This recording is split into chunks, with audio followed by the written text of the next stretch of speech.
チャンネル高評価、メンバーシップへの加入よろしくお願いいたします。はい、皆様こんばんは、聞こえておりますでしょうか。大変お待たせして申し訳ありませんでした。どうもこんばんは、カラスマ100です。本日遅くなりましたが来ていただいてありがとうございます。今日はですね、投票前にチェックしたい衆院選候補者の問題発言行動20選ということで、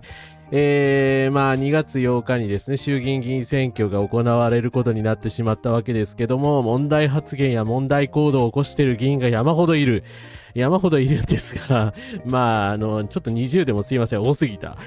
資料を集めるのに時間がかかりすぎて、ちょっとリンクとかね、ごめんなさい、作ってないんですけど、はい、今回はね、誰が取り上げられるのかっていうことも予想しながら、見ていただけると面白いかなと思うので、後でちゃんと作っときます。ごめんなさい。そういう感じで、お楽しみいただければなと思います。あと、あくまでもね、候補者の差別発言とかを批判していくんで、容姿と属性に対する差別、誹謗中傷はおやめください。あと、現在進行形の社会問題やヘイトスピーチがたくさん出てきますので、よろしく、ですね、ご注意のほどよろしくお願いいたします。また、配信中、緊張や集中で思わず笑っちゃうことがありますが、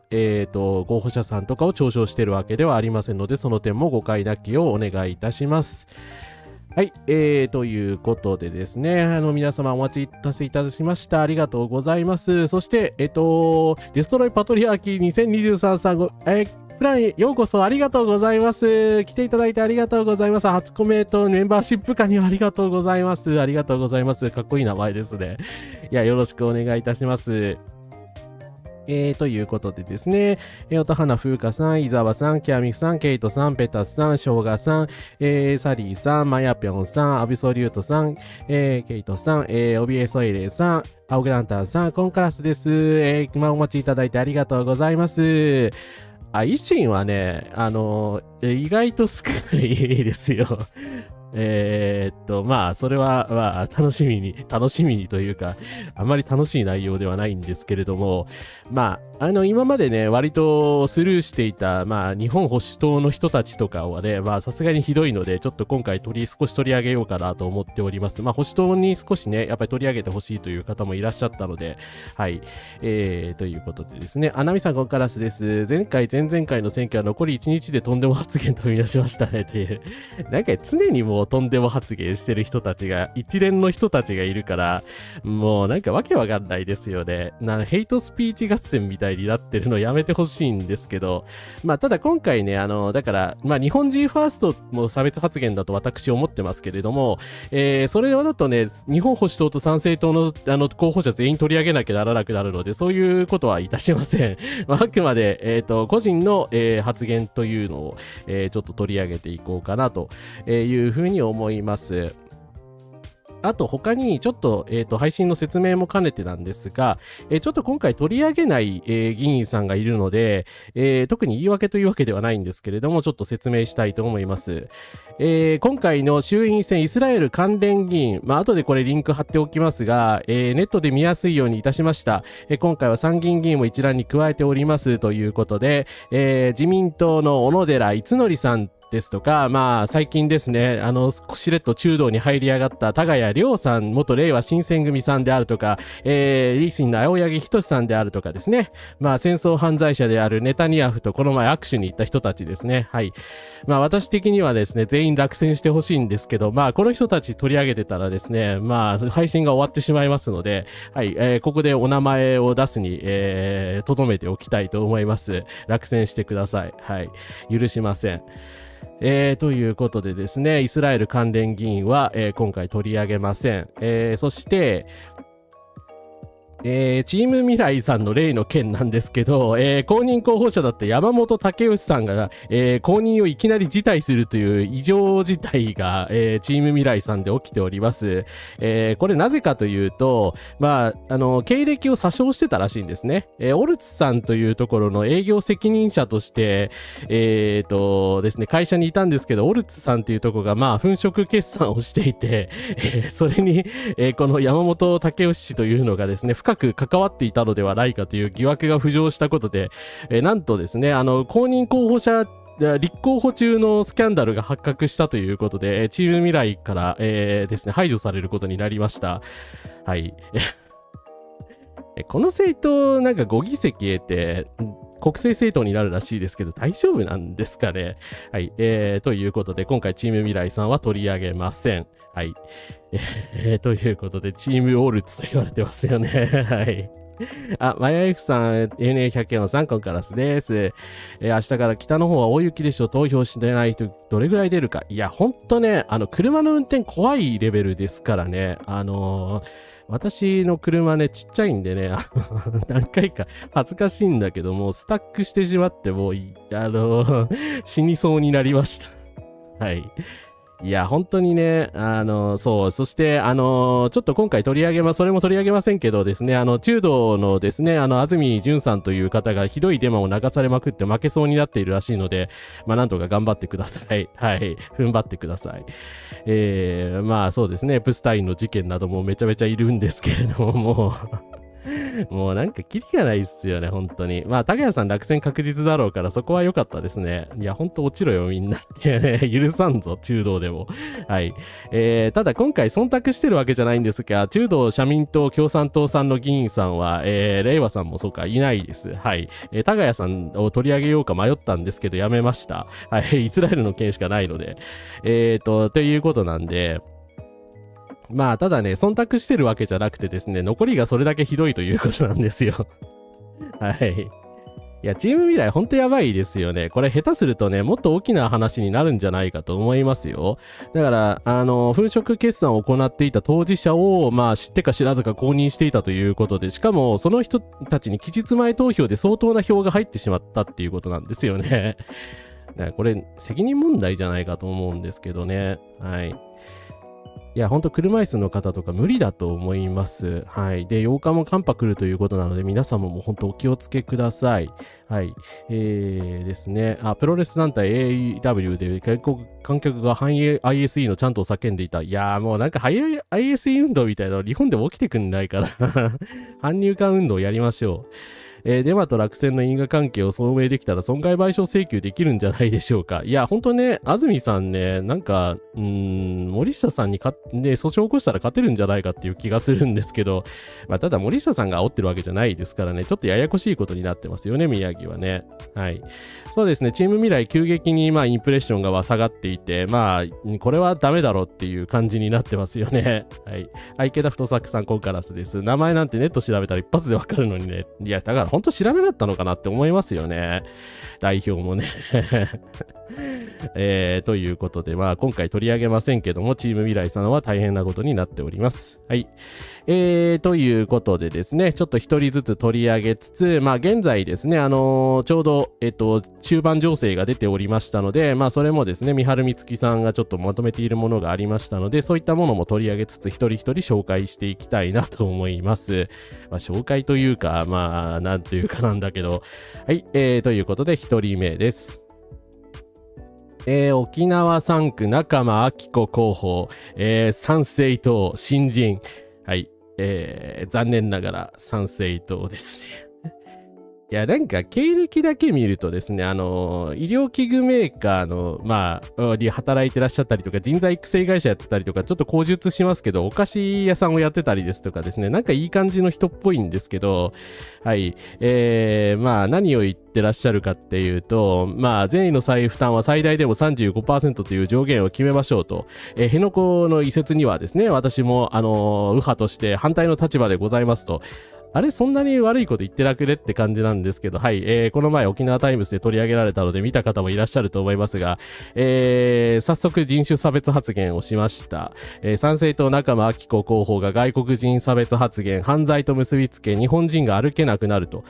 衆院沖縄3区から立候補ということで、衆院沖縄3区に参政党から立候補している新人の中間明子さんが公示日の27日当日に沖縄市内での街頭演説を行い、ない国内に滞在する外国人と犯罪を結びつけ、自分の子供に逃げることを教えたという差別発言をしていたことが分かりました。クルドの人たちに対しても埼玉県川口市などに外国人が集まっているなどの情報をですね多分ネットから受け売りなんだろうけど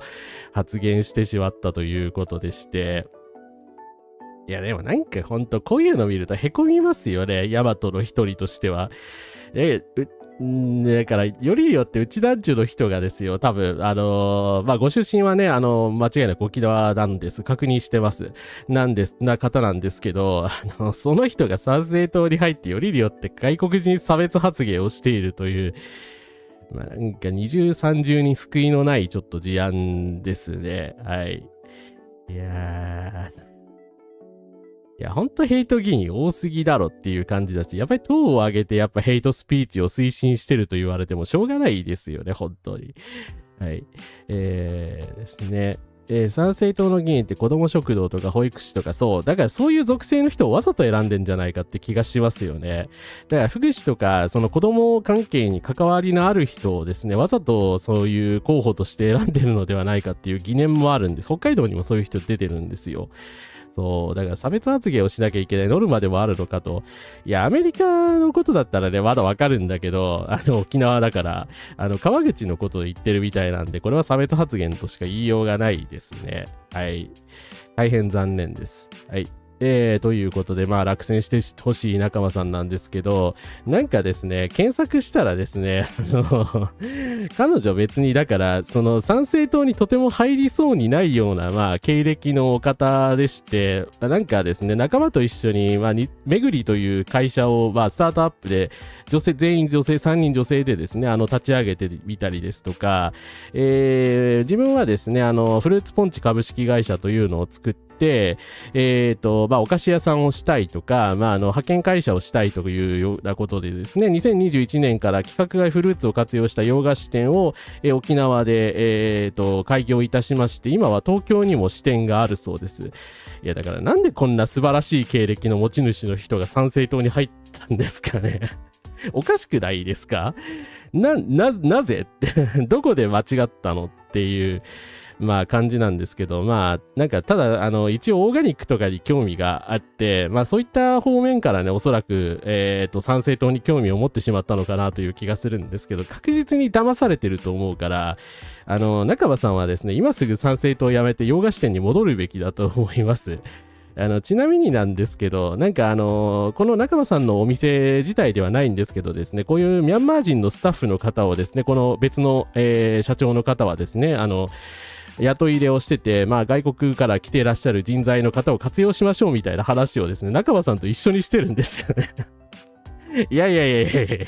あなたって、2024年に主張してたこと忘れたんですかっていう、ちょっと、すごい突っ込みどころが満載なんですけれども、いや、なんかこういう真っ当な活動してる人が参政党に入ってしまうの、へこみますね、本当に。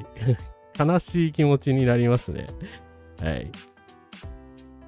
ルミさん、コーカラスです。そうですね。経歴とね、は必ずしも人間性を表すものではないので、それはそうなんですけど、ただ本当ね、なんか24年から急旋回しすぎなんですよね。何がどうして参政党に入ったのか本当にわからないって感じですね。ホームページはとても綺麗です。だからね、いやでもさすがに外国人お断りみたいなこと言わなそうですけどね。なんでこうなってしまったのか。でもスタートアップからそういうネオリベラリズムとかですね、お金持ちとか、参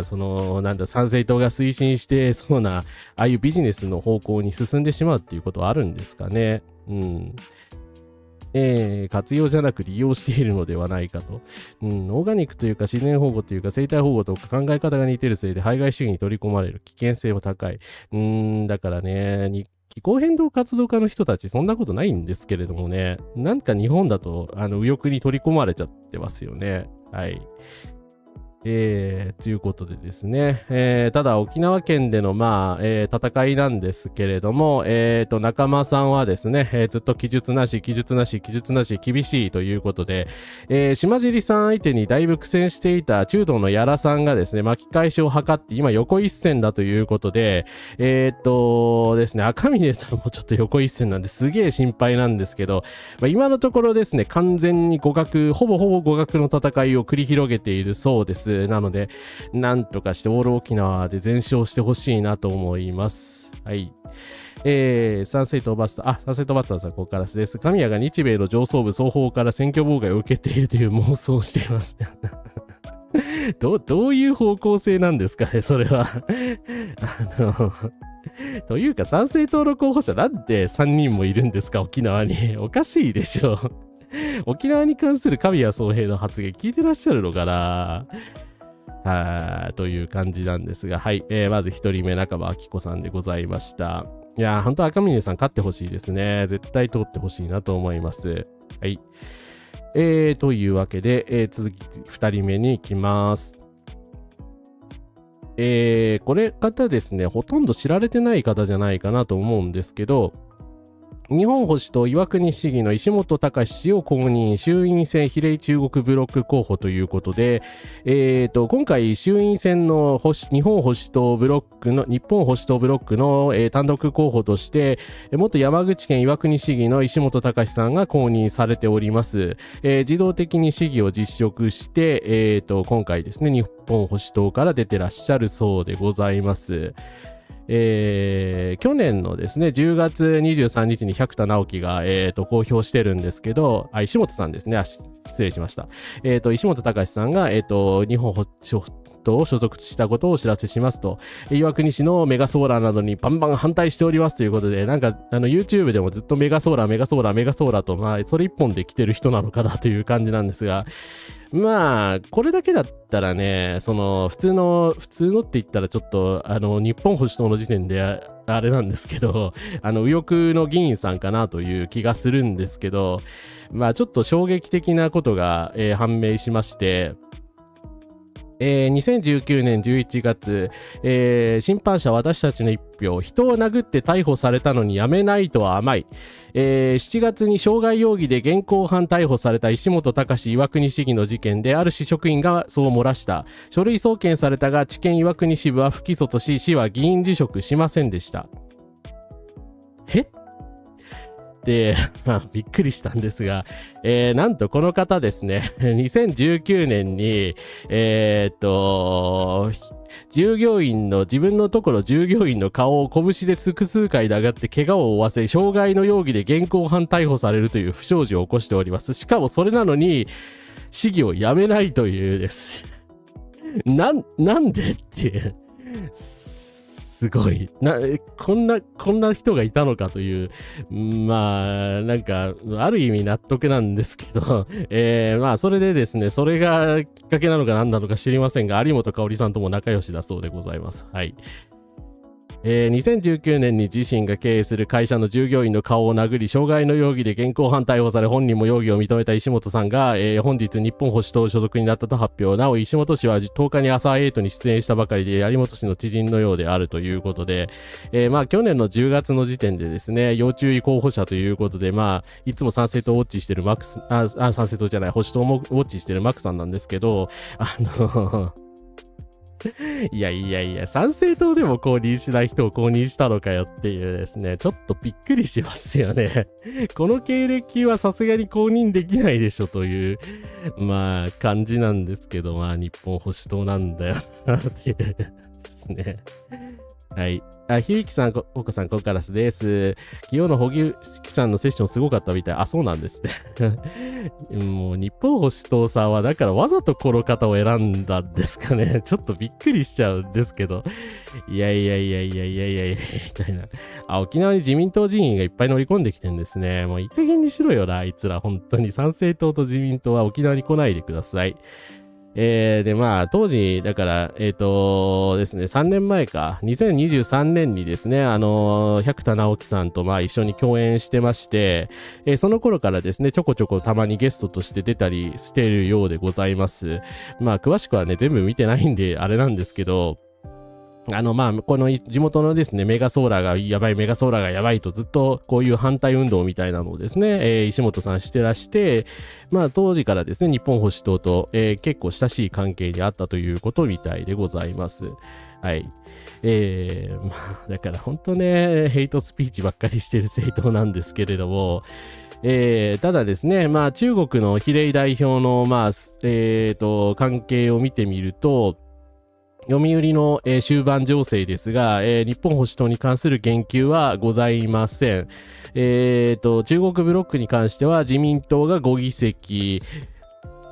あるいは6議席ぐらい取ってしまうかもしれない。中道では3議席、国民民主党か参政党が1議席というような情勢になっているそうです。はい、石本さんお疲れ様でした。もう出てこないでください。はい、ということで2番目石本隆さんでした。越冬を取る事件とかあったし、暴力に関する認識がダメですよね。いや、そう、百田直樹さん自身が今回取り上げませんけど、現在、日本もとい、まあ、友国連合から今回出ている河村隆さんに対してですね、ペットボトル投げつけたりしてるわけですよ。だから、この暴力に対する甘さですよね。やっぱり人権意識が低いのではないかというふうに言われてもしょうがないんじゃないかと思うんですけどね。はい。秋野亮さん、今から素です。政治が悪党のしのぎの場になってる。いや、ほんとそうなっちゃってますよね。はい。参政党の言ってることがすごかったんだ。あとチェックしておきます。ということですいません。今回これの準備でね、ちょっと、仕事も遅かったので、何もできていないのですが、日本保守党って凱旋でそこそこ人が集まるんだけど、支持率が上がらないのが救い。そこですよね。でもそこをね、救いというか、まあ、参政党と違ってね、やっぱり人気極右政党には慣れてない感じがするので、まあ、そこがせめてもの救いかなと思います。はい、落選してください。ということで次いきます。3人目。はい、そこそこ大物の方です。日本列島を強く豊かに、高市総理を応援するためには小選挙区で自民党公認柳和夫と書くことがその意思表明と書きます。高市総理との太いパイプを持つ自由民主党副幹事長報道局長をやっておりますという、ことで、なんか、インスタにですね、私じゃないですよ。日本国憲法全文についてですね、すごい解説してる人がいて、これは柳さんに対する嫌味なのではないかという感じなんですけども、ということで、自由民主党の柳和夫さんが今回出馬されております。で、まあ、この方ね、あんまり皆さん、まあ、注目されてないっていうか、そんな妄言あった人だっけっていう話じゃないかと思うんですけど、皆さん、この名前ですよ。まあ、結構珍しい名前なので、聞いたことないですかね。はい、ということで2021年ですね、種の保存に抗うということで、自民党議員の LGBTQ 差別が相次ぐ LGBTQ など性的少数者をめぐる理解増進法案を議論した20日の自民党の会合で差別や偏見に基づく発言があった。柳和夫元国土、交通政務官が、生物学的に自然に備わっている種の保存に抗っている感じだと述べて、こうした主張を口にできなくなる社会がおかしいという趣旨の発言があったという。柳氏の発言中、同席者からは批判の声も上がったが、一部の議員は柳氏の発言を咎める声を出たことを逆に問題視し、政治的に抹殺できるから言えないという状況が生まれつつあるのだ。どんな発言をしても大丈夫な社会を作るべきかなどと擁護したという。ということでね、まあ LGBTQ の活動家の方とかね、活動されてる方とかはね、当然覚えてらっしゃるんじゃないかと思うんですけど、この発言をしたのが柳和夫さんでございます。はい。ヘイトスピーチですね。はい。柳和夫議員は LGBTQ は生物学的に自然に備わっている種の保存に抗っている感じと言い、西田昌司という議員さんはそれに答えてですね、お互い我慢して社会を守る受任義務があるなどと言ったそうです。その道徳的な価値観を無視し、訴訟となれば社会が壊れると発言。前者は論外だが、後者もお互いとさも性的マイノリティと当事者と非当事者が平等な場で、しかも道徳的価値観を守る義務があり、マイノリティはマジョリティの価値観に合わせろと、さらにマイノリティが不合理な差別的取取り扱いを受けても耐え忍び司法に訴えるのはさもなくば諸界が壊れるなどと言っていると、やはり差別を温存したいという思想であろうということでですね、まあ松岡さんのおっしゃる通りだと思います。はい。おばせんさん、ここからです。高市のお墨付きのやつ大体ろくでもないっていうね。だから、ほんとね、いや、ヘイトスピーチ議員やっていうですね、嫌な画像かっていう、私もなんとなく名前覚えてたんですけど、はい。いやですね、そう、LGBT は種の保存に反する発言のね、こいつなんですよ、本当に。もうだからね、勘弁してよっていう感じでございますよね。優生思想ですし、まあ、だから生物学みたいなことを言って LGBTQ の方をね、貶めるっていうの典型的なヘイトスピーチですからね、もう本当ね、ヤナさんの思想がおかしいんですよ。うん。どんな発言をしても大丈夫なわけないだろうと。で、これに関してだからね、ヤナさん別にだから党の役職を追われたとかもなくて、平然とそのまんまだから衆議院議員選挙で4選してるんですよ。うん、本当に。だから自民党の体質の問題ですよね。はい。まあ西田昌司がね、結局同調してしまったというのもありますけれども、そう、典型的なね、ヘイトスピーチでいうね、ジェノサイドの論法ですよね。以前選挙が詐欺師のしのぎの場になっている菅野保さんも解説してました。まあなんか一新登場以来、本当その傾向高まってますよね。生物学的に正しくないという言葉が本当に生物学的であった試しがない。いや、本当そうですよ。この人たちってだから生物学っていう言葉を恣意的に、自分の都合のいいように言ってるだけなんで、生物学でも何でもないからね。どっちかというと優生思想、疑似科学ですよね。はい。だから議員を辞めてね、ほんと、好きなだけ自分のとこで喋っとれという感じなんですが、で、まあ、ただ、ヤナさんが前回選挙で大ピンチでした。なぜかというと、はい、裏金議員だったからです。自民政治資金パーティー裏金事件、本件のヤナ氏は役職停止、ということでですね、まあ、人生最大の下野新聞さんが書いてますけれども、人生最大のピンチが、訪れました。2018年、2022年の5年間で1746万円の還流を受けていた。1746万円っていう、この数字にもびっくりしたんですけどね。すげえなこいつっていうガチモンの裏金議員やんということでですね、はい、まあこれで危うくまあ負けそうになったんだけどギリギリまあ勝利して今も衆院議員を続けていますので、まあ高市さんにね太いパイプがあるわけですね。あ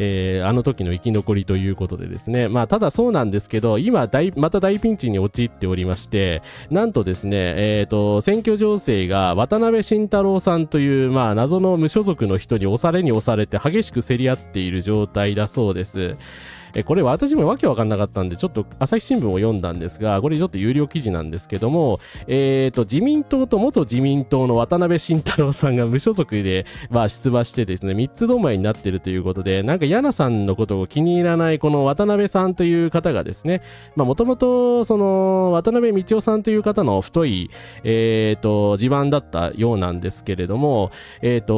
すね、まあこの渡辺さんっていう人はですね、だから遅延があるわけじゃない、その渡辺道夫様と遅延があるわけじゃないみたいなんですけれども、まあ私がですね再び渡辺としてまあここの3区の政治を変えなければならないということで自民党から出てですね無所属でヤナさんと一騎打ちするというつもりで、まあそこに中道の新人の伊賀さんが絡んでいくというような戦いになっているそうでございます。なので渡辺さん勝ってほしいですね正直。まあどっちが勝っても右寄りの人なんですけれども、まあヤナさんここで負けたらもう赤っ端だと思いますし、おそらくねもう投薬とかにはつけないんじゃないかと思いますので、まあぜひとも負けていただきたいなと思います。はい。ということで、ヤナ和夫さんでした。あやっぱつれがさん、このカラスです。生物学を持ち出して LGBTQ を差別する人、生物も自然のことも知らなすぎ。同性愛も性転換も自然界では普通です。まあ、その通りですね。もちろん動物のそれと同じにしてはいけないという面もあるんで、そこは気をつけなきゃいけないんですけど、生物学上ね、全く、っていうか動物にもね、LGBTQ と、おそらく人間と同じような意識があったら言われるであろう。現象は存在するので、はい。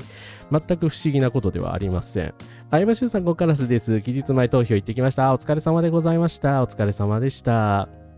いや、ほんと種の保存とかそういう意味じゃないからね。ただの疑似科学ですよね。だから、そういう科学的、やっぱり、その、見解が思ってないっていうか、反科学的な見解を持ってる人をね、国会議員にするのって危険なんで、まあ、有国連合今回取り上げませんけど、陰謀論に走るじゃないですか、おそらく。だからですね、やっぱり柳さんみたいな人は落ちるべきだと思います。はい。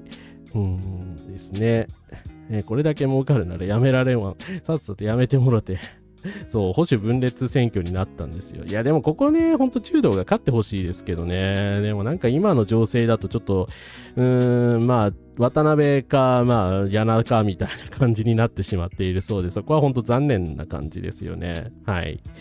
ですね、いいとこ一個もないじゃん。生物学的という言葉は科学的な装いをした差別正当化です。いや、ほんとそういうタームにしか使われてないですね。だからこの前来たヘイターの人もそうだけど、生物学的って言い方する人はね、大体差別主義者なので、ほんと使うべきじゃない言葉になってきてると思います。はい、ちょっと困るが、とりあえず落選してください。はい。ということでですね、はい、チャールズ・マレーについては前回の動画ご覧ください。種の保存やらを人に押し付けるのも自体はあらゆる人権を無視した発言ですからね。はい。ということで、柳和夫さんでした。はい、次行きます。まあ次は自民党ですが、ちょっとまた無名の方に行きたいと思います。秋葉賢也さん、元復興大臣を務めたり、まあ、原発再生総括を務めたり、まあ、宮城県のご出身でですね、茂木派の、まあ、結構ベテラン議員さんでございます。まあ、この人ね、多分誰も知らないと思うし、まあ、ちょっとヘイトスピーチとかとは違うので、まあ、ちょっと取り上げるか迷ったんですけど、まあ、ただですね、誰も注目してないと思うので、ちょっと取り上げたいと思うんですが、何をした人かっていうとですね、プレ斎藤元彦なんですよ。まあこれもね、調べてびっくりしたんですけど、2022年に岸田内閣の時にですね、大臣だったんですけど、複数の影武者がいるという報道がなされました。疑惑が相次ぎ野党集中放火ということで、まあ当時のね、報道を見てた人は、あいつかって思い出した人いるかもしれないんですけど、当時復興省をやってたんですよ。影武者は、彼一人ではなく複数いた可能性が新たに出てきた。野党が4人目の自民ドミノを狙い照準を合わせた秋葉復興省、ですね、野党が公表した写真、街頭に立つ人物のたすきには秋葉大臣の名前が書かれている。しかしこの人物は秋葉大臣の次男であった。いわゆる影武者であったことを秋葉大臣は認めた。さらに野党は影武者は実は4人いたのではないかと追及したと。立憲民主党の渡辺議員という方が当時追及して、県議時代から彼は影武者を使っていた。秋葉2号に扮した方が選挙カーなどで有権者にアピールをした。少なくとも秋葉4号までは存在したはずだ。事実はあったのかということでなんとですね、さすがに今回はやってないと思うけど、衆議院議員選挙に当選するにあたってですね、自分の次男を影武者にしていたんですよ。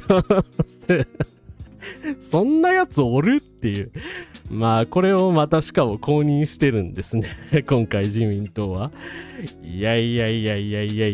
という感じなんですけど、まあ、それで、まあ、当時は大変な話題を呼びました。忍者斎藤元彦ってこの人はっていうだからそう議員さんにもマイノリティの人いるからね、傷つけてますよね。なんじゃそりゃ、時代劇かよ。理解がついていけない。選挙カーに影武者を乗せたってどういうことだ。もう戦国時代みたいな話ですよね。何言ってんだこいつって感じなんですけど、まあ当時赤旗さんが追及しててまして、まあこの一個かにもですね、山ほど疑惑が出てきた人なんですよ。秋葉復興省が支部長の自民党支部が統一協会世界平和統一家庭連合世界統一家庭連合のダミー団体世界平和連合宮城県連合会に会費を支払っていたことが、2021年の政治資金収支報告書を確認したところ分かった。同報告書によると、自民党宮城県第二選挙区部は、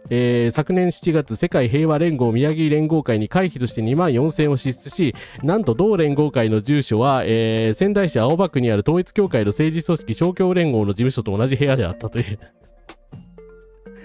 いやいやいやいや、影武者とか秘書とかってそういう意味かよっていう感じなんですけど、まあ実際統一教会の関係者の人をですね、秘書にしてたとか影武者にしてたという事実は確認されてないので、それはわかりません。わかりませんけれども、まあなんか追求すればするほどボロが出てきてですね、まあ結局更迭されることになりました。はい。いや、なんかこんなやつばかりなんですね。というか、これを再公認するってどういうことなんだよ、自民党はよという、まあ感じなんですけど、ただ、まあさすがに自民党も分かっているのか、今回ですね、私探しても名前ないなと思ったらですね、例のスーパー裏金議員の関係さんという人と並んでですね、比例単独で立候補で、しかも一番最下位から下から2番目のところになっているので、まあおそらくですね、宮城県でですね、森下さんとかに大量の得票がない限りは、落選してくれるのではないかという感じでございます。はい。ということで、秋葉圭也さんでした。リセモナ水戸黄門にしてくれ。影武者なんて現代社会で聞くとは思わなかったわ。日本共産党の本村さんは2人ぐらいいそうなくらい活躍されてますが、いや、ほんとそういう議員さんを少しは見習ってくれよって。4人影武者いたってことは4分の1の働きしかしてないってことですからね。すごいっすよね。選挙期間中だから4人で回してたらそりゃ楽だわな。対抗馬を、暗殺できないから左右から吹き上がってんだとか。どこを見ても、この顔にピンときたら110番みたいになってる。なんだこの選挙はっていう。もう当たり前のように裏金議員とか統一教会議員を公認してますからね。本当にどうしようもない裏金議員、統一教会議員、スキャンダル議員、そして影武者議員ということでですね。はい。ということでですね、ちょっとマニアックな2人が続いたんですが、ちょっと有名というか大御所に、行こうと思います。おとついの報道ですが、5人目、自民党麻生太郎氏、いざとなったらやり返す合意、台湾情勢などをめぐり発言。自民党の麻生太郎副総裁が4日、奈良市で街頭演説し、高市内閣の防衛力強化の方針に理解を求めました。DPRK や台湾をめぐる情勢に触れ、米国は世界の警察官を務める力はないと認めた。我々の手で日本を守るしかない。いざとなったらやり返すという国民的合意が必要であると、言い切ったということで、まあ日本維新の会を国民新党と2回間違えたそうなんですけど、何を言ってるんですか、この人は。本気なのって。まあだからまあ高市さんがね、2日に会見するっていうようなことを発言してですね、まあそれのフォローに回ったつもりなのかもしれないですけど、ますますやばい発言してますよね。これ宣戦布告に等しいんじゃないですか、中国に対する。いや、という感じで、まあ、これで自民党が大勝してしまうとですね、ますますこの麻生太郎さんと、高市早苗さんの2人が自信を深めてしまうのではないか。やっぱりこの内閣って第二次麻生内閣なんじゃないかという気がしてなりません。はい。いやー、ほんと、麻生太郎さん、本当に引退してほしいですね。まあ、山ほどというか、この人は、皆さん知ってると思うので、ざっと流しますけどね、もう、失言大王なので、ありとあらゆる失言をしてるんですよ。ただ、第一次麻生内閣の時、何を言ってたかっていうと、まあ、ですね、定額給付金について、給付俺はいらないというプライドもある人もいっぱいいるのではないかと発言。自分が病院を経営してくるから言うわけじゃないけど、大変ですよ。医師は社会的常識がかなり欠落していると発言。67歳、68歳になって同窓会に行くとヨボヨボしている医者にやたらかかっている者がいるという発言。あなたかって。だから、ですね、まあ他にも山ほどありまして、いい年こいて朝歩いてるなんて徘徊老人と間違われたりする時代があって呼び止められたことが何回もあるからと発言。で、これまあネットミームになっている有名な発言もしたんですが、ハローワーク渋谷を視察し、この際失業し再就職の相談に来てとにかく六本木などで働きたいと発言していた若者に今まで何してたんだ、新しい仕事というのはこれがやりたいと言わないと相談させる方も何がないですかと言われても困るんだなどと発言、という感じでですね、もうなんか毎日のようにこういう暴言とか差別発言をしていたんですよね。で、まあ皆さん、まあ当時を知ってる方はわかると思いますけど、この時自民党の支持率がまあ、そこの底まで落ちきってですね、結局政権交代が実現することになります。だからまあ第二次麻生内閣もですね、そのようになることをちょっと私は期待しているんですけど、いやでもな、それまでにどれだけ日本にダメージを与えるかっていうことを考えると、やっぱりこの人たちを放置できないなという気もしますね。はい。ですね、当時相当叩かれてた人、いや、台湾の話だよな、なんでやり返すのっていや、本当に、やり返すってそのために民間人が殺されますが、殺された人にとっては国の勝ちわけだからどうでもいいです。いや、全くその通りですね。中国の皆様へこの発言が勝手に言ってるだけなので民意ではありません。だからなんで麻生さんだから許されるみたいになっちゃうんでしょうね。それがやっぱおかしいですよね。石原慎太郎っていう、まあ昔いた人もそうですけれども、だからなんかね、遊ぶしみたいな感じで、こういう差別発言や暴言がね、ガチャガチャ許されているっていうのがやっぱおかしいと思います。はい。福岡県民、私と一緒に遊ぼらせさせましょう。ということでですね、トランプ以前から問題発言してたのが麻生と石原ですからね、そう、麻生だから許されるみたいな、本当おかしいですよね。はい。っていうことでですね。で、まあ今の情勢なんですけれども、まあ残念ながらですね、福岡8区は、れいわ新選組の沖園さんという方にですね、一本にまとまったんですけれども、盤石圧倒を引き離すというような、表現で書かれているので、小選挙区で落選させるのはちょっと難しい情勢になってしまっていると思います。いやー、本当にどうにかならんのかという感じなんですが、まあなかなか本当難しいなというですね。まあもはやなんかね、やっぱりこういう人を何十年もそのまま放置してしまってたから、やっぱり今更ね、引き返せないというか、もう皆さんがみんな慣れてしまったのかなという感じがしますよね。はい。あと、ごめんなさい。これちょっとリンクちゃんと貼れなかったんですけど、最後にこれ、うっかりというですね、サイトが、面白かったので、ちょっと最後紹介して終わりにしたいんですが、2024年1月28日に麻生さんの発言、そんなに美しい方とは言わんけれども、堂々と話をして、英語できちんと話し、外交官の手の借りずに自分でどんどん会うべき人にやっちゃう。俺たちから見てよ、このおばさんやるなと思ったというです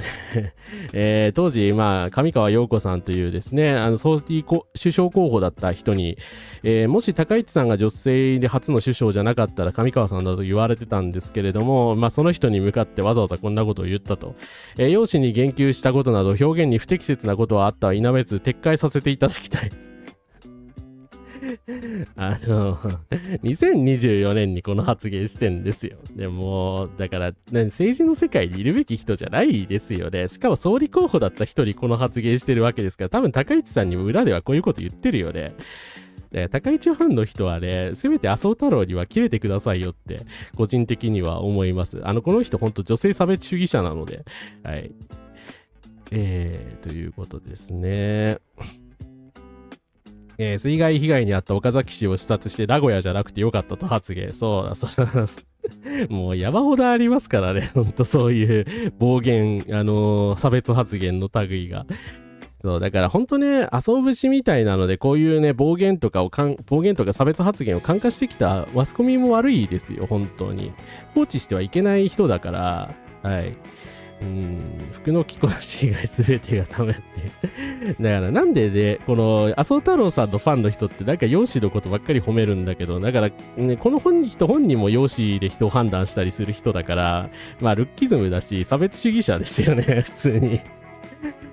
だからやっぱそういう人が支持してんのかなと思っちゃうんですけどね。まあナチスの手口に学べば良いと言ってなんかね、高市さんはすごいプロパガンダしまくってますけれどもね。はい。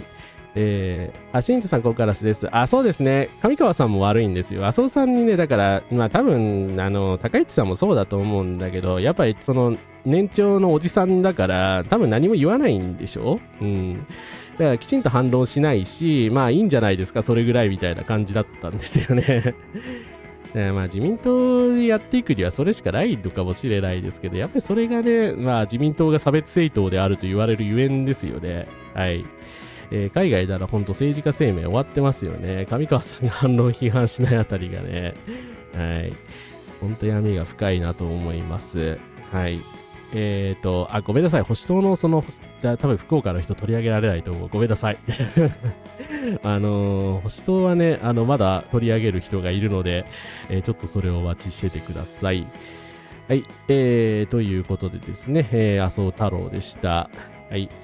次6人目に行きますが、ちょっと、動画が流れますので、特に差別発言というか本人の動画ではないんですけれども、ちょっとご注意ください。流します。新聞赤旗が入手した統一教会世界平和統一家庭連合の極秘文書には、自民党衆院議員の萩生田光一幹事長代行と教会の深いつながりが記載されていました。赤旗が入手したのは、ハン・ハクチャ総裁に報告されたとされる TM 特別報告です。2020年に当時の徳野英治日本教会会長は、統一教会の韓国本部に対して、萩生田議員が官房長官に就任するのが最も望ましいという趣旨の報告をしていました。文書には官房長官について、首相が最も信頼できる人物を置く役職と紹介。萩生田氏が内閣の要となれば活動がスムーズに進むと期待を寄せています。統一教会が萩生田氏を推していた理由として、安倍晋三元首相との5回の会談全てを仲介したことが挙げられています。萩生田氏による有力議員への仲介は他にもあります。2019年には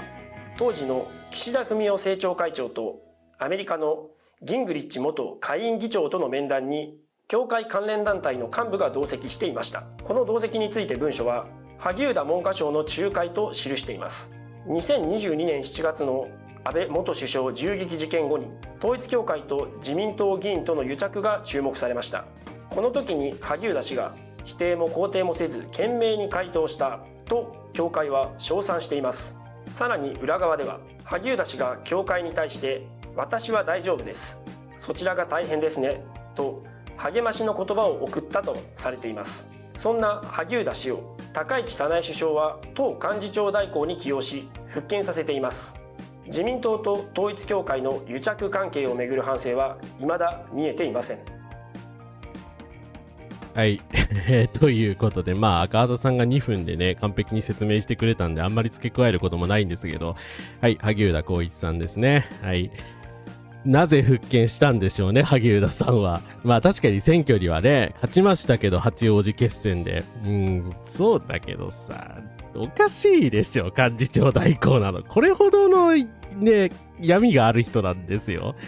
で、裏金2728万円の人物なんですよ。どう考えても許されないだろうと思うんですけれども、なぜか許されてですね、未だに幹事長代行かつ、高市さんの右腕か左腕かわからないけど、そういうポジションに座っちゃってるわけでございますよね。で、やっぱり萩生田さんをね、官房長官だってほんととんでもない話だし、萩生田さんを追放しない限りは、絶対自民党は変わらないと思います。はい。なんですけど、あとね、ちょっとね、調べてるうちに分かったので、萩生田さんのこれ、あまり知られてない差別発言をちょっと取り上げたいんですけど、もともとそもそもね、どういう人だってかっていうと、2019年に、身の丈という発言をしてまして、これはどういうことかというと、大学入試共学テストで当時、導入された英語民間試験について萩生田光一文部科学省が自分の身の丈に合わせて勝負すればというふうに発言した問題をめぐり、萩生田氏は29日の会後記者会見で、昨日真意について説明したが撤回して謝罪したいというようなことを言ったということで、これどういうことなのかというと、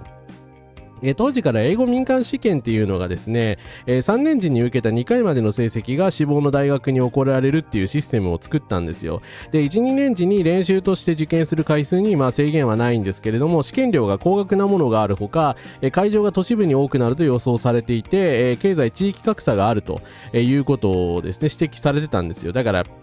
この人かなりだからもうとあるもう一人と並んで文部科学省をですね完全に破壊した人物の一人ではあると思うんですけど、制度として平等性は担保されてるから身の丈に合った受験の仕方をしろみたいなことを当時言い放ったんですよ。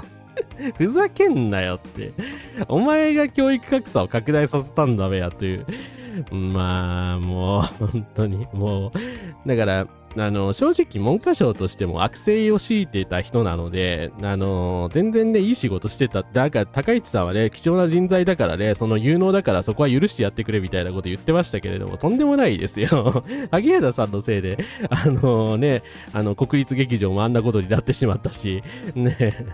だからこの人がやったことでいいことだってないよって思うんですけどね。はい。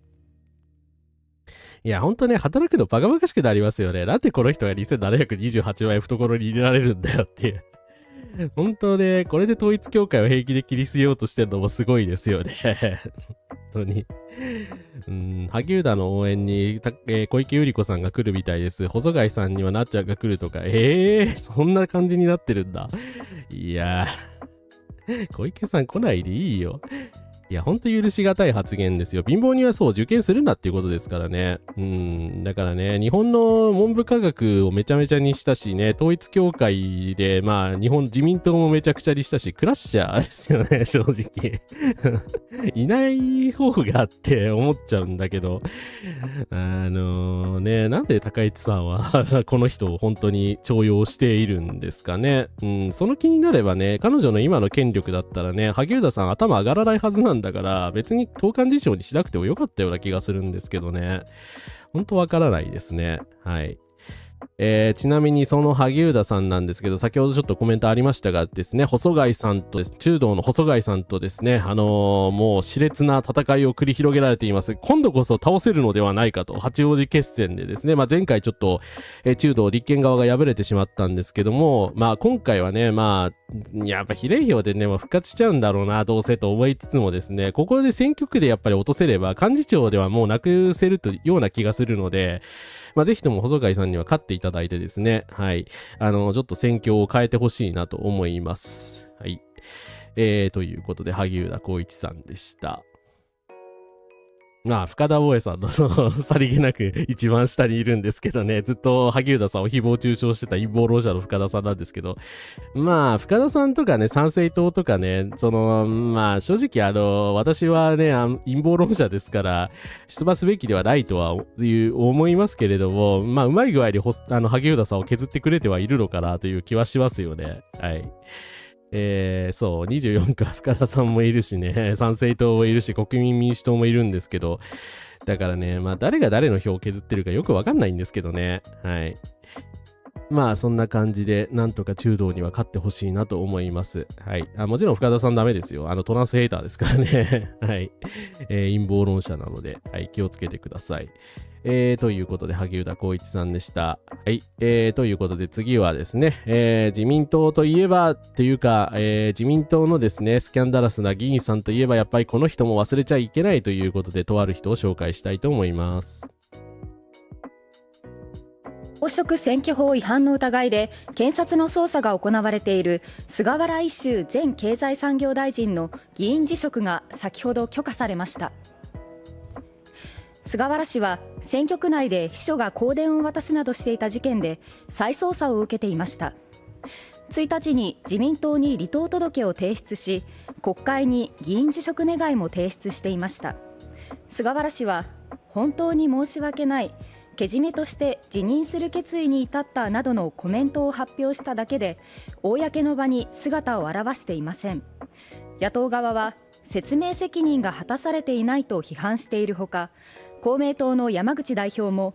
一刻も早く本人が説明責任を果たすことを強く求めたいと述べていました。はい。ということで、これが2021年の報道なんですけど、はい。2024年から自民党に復党している菅原一秀さんですね。また出てきました。またかよって感じなんですけど。いや、だからあなたもさ、しつこい人だな。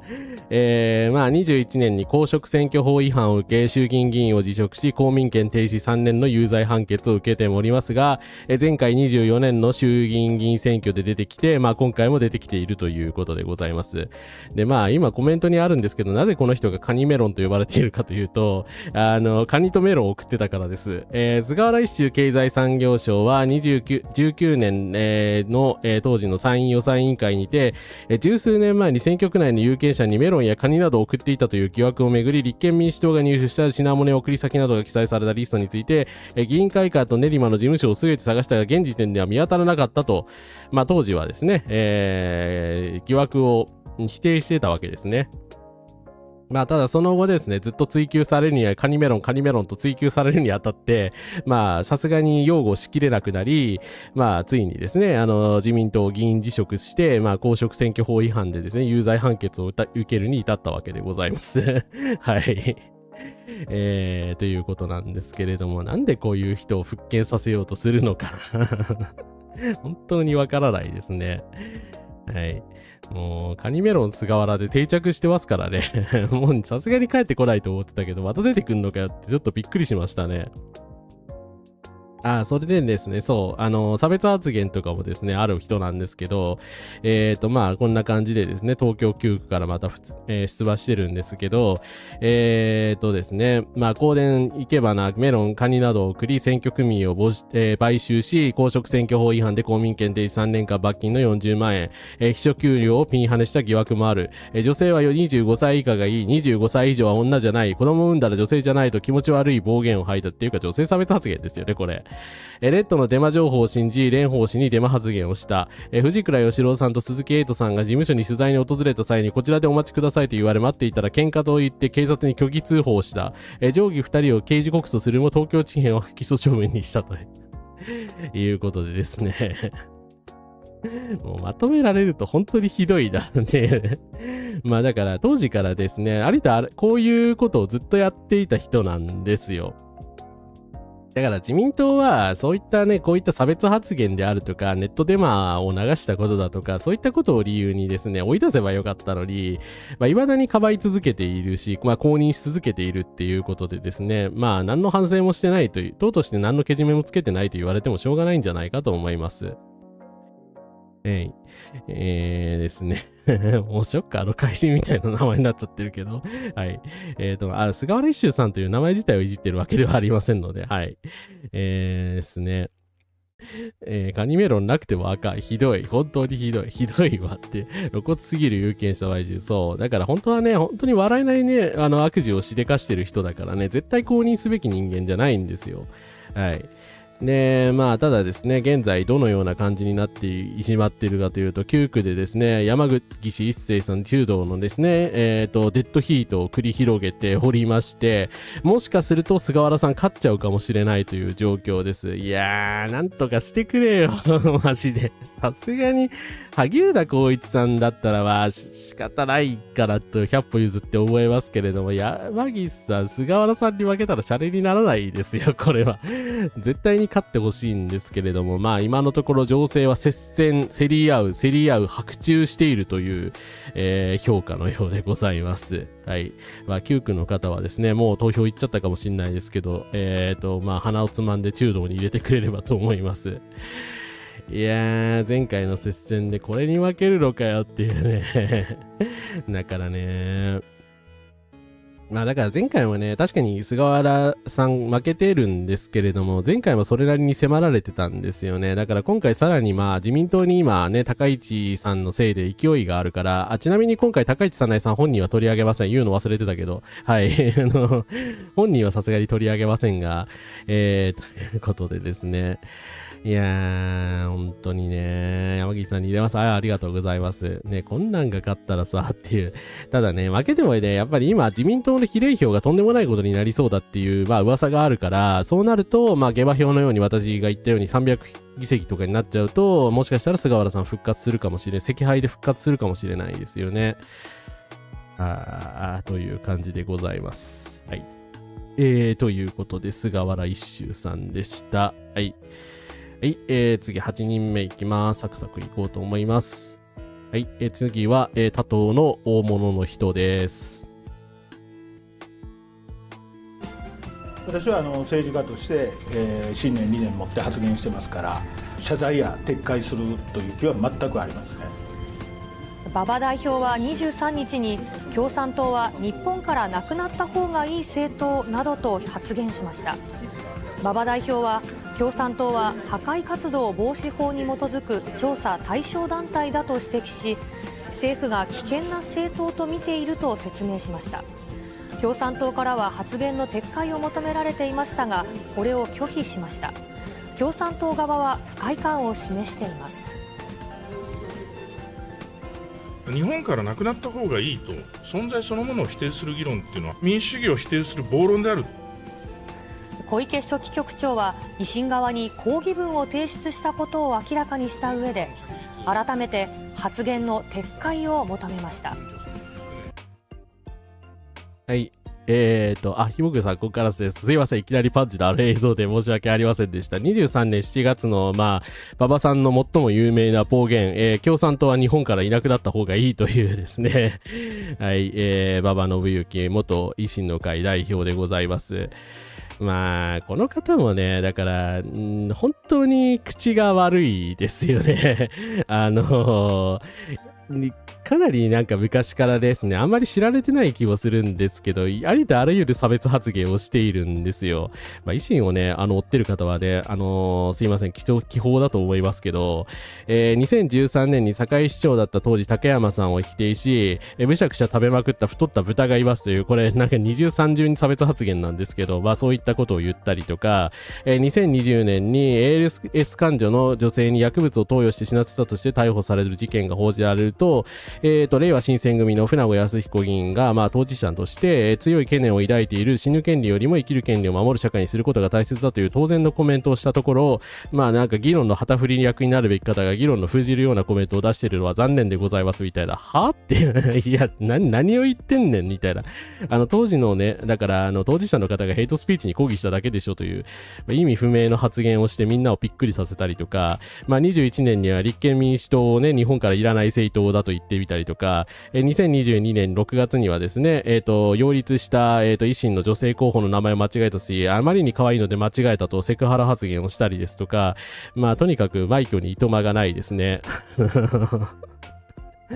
なんかもう常にこういう発言をしている。23年3月にはですね、これいろんなフェミニストの人から批判されたので覚えてる人もいるかもしれないですけど、私自身は1年365日24時間寝ている時とお風呂に入っている時以外常に選挙を考えて政治活動をしている。それを受け入れて実行できる女性は少ないと思うなどと。これ性差別だし、過不調性を肯定する発言ですよね。だから自分はだからその選挙のために四六時中考えてては大阪に住んでる人のことは全然何も考えていませんけれども、そういう選挙マシンにならなくてはですね、勝てないのですよという、ことを、堂々とおっしゃっていたそうなんですけれどもなんかほんと維新の精神を体現してるなという気がいたします。はい。ですね、私は維新が楽だってほしいです。いや、本当ですよね。みんなそれを望んでるよ。飛び食い政治大好き。いまだに破防法にと日本共産党をつなげるとは、しかも党首経験者がということで、しかも党首としてこれ発言してますから、とんでもない話ですよね、本当に。今考えてもひどいと思います。代表ですからね。はい。ちなみに豚の体脂肪率は 17% で人間より低いです。はい。豚に対する差別発言でもありますね。豚は太ってない筋肉の塊だ。豚の名前を部別の文脈で使うなというですね。はい。全くその通りです。選挙マシン集団医師。いや、大阪のね、リベラル派の人、ありとあらゆる方に嫌われてますからね。そりゃそうだろっていう感じですよね。さすがの吉村もこいつの演説中は横で顔が引きつってました。あ、そうなんですね。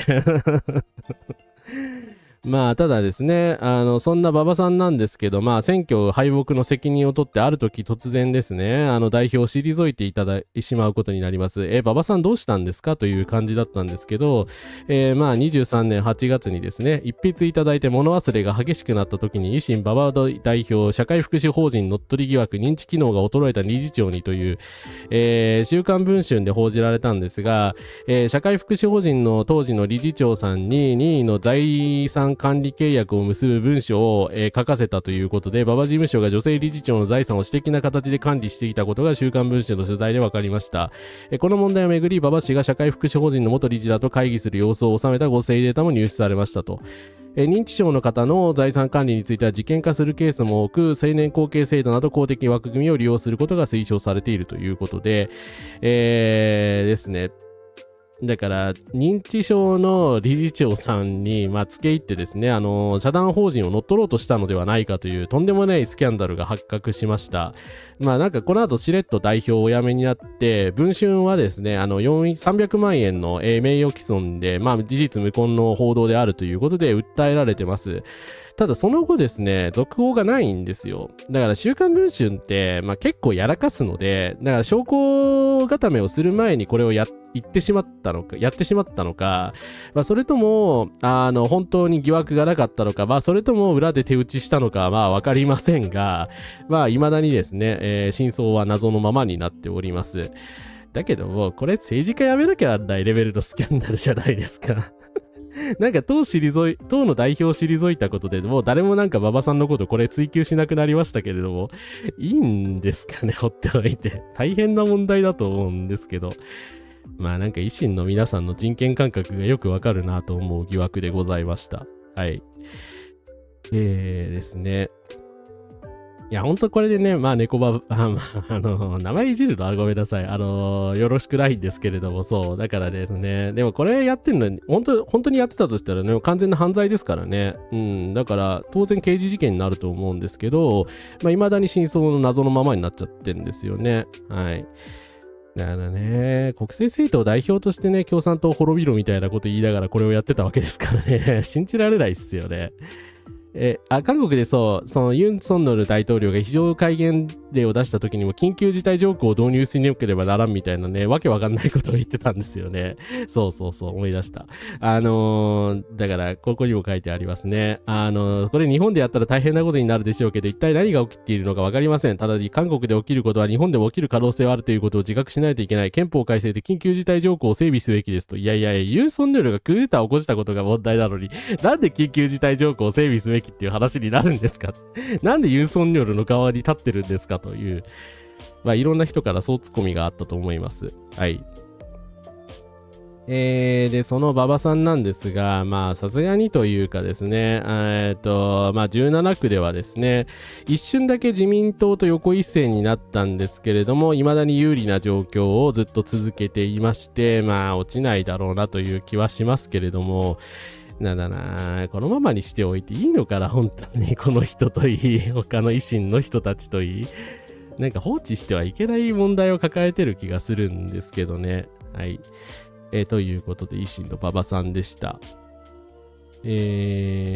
きる可能性、過去できる可能性っていうね。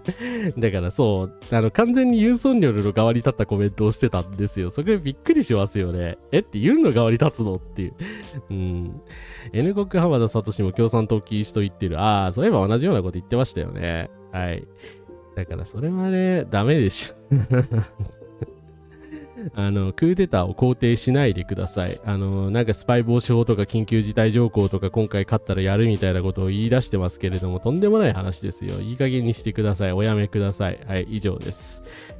はい、ということで、馬場さんでした。次、9人目いきます。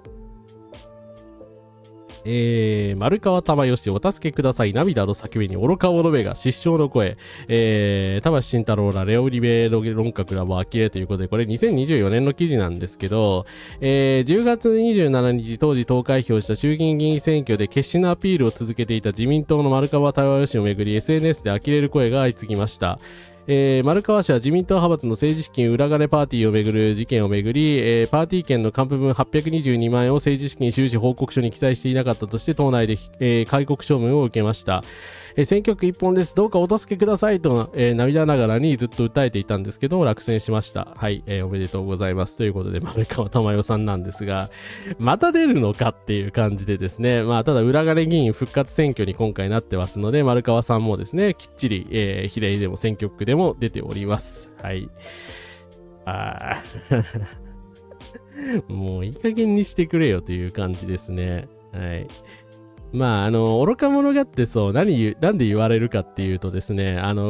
彼女本人がですね、やったことなんですよ。俳優のマリア智子さんは、丸川智代さんが当時民主党が出した子供手当に対して愚か者めがくだらん選択をしたバカ者どもを絶対忘れんと叫んだ画像がありますと。私たちも絶対忘れませんよと言って、丸山氏の過去の映像と現在の写真を投稿し批判したということなんですけど、これ検索すればすぐ出てくると思うんですが、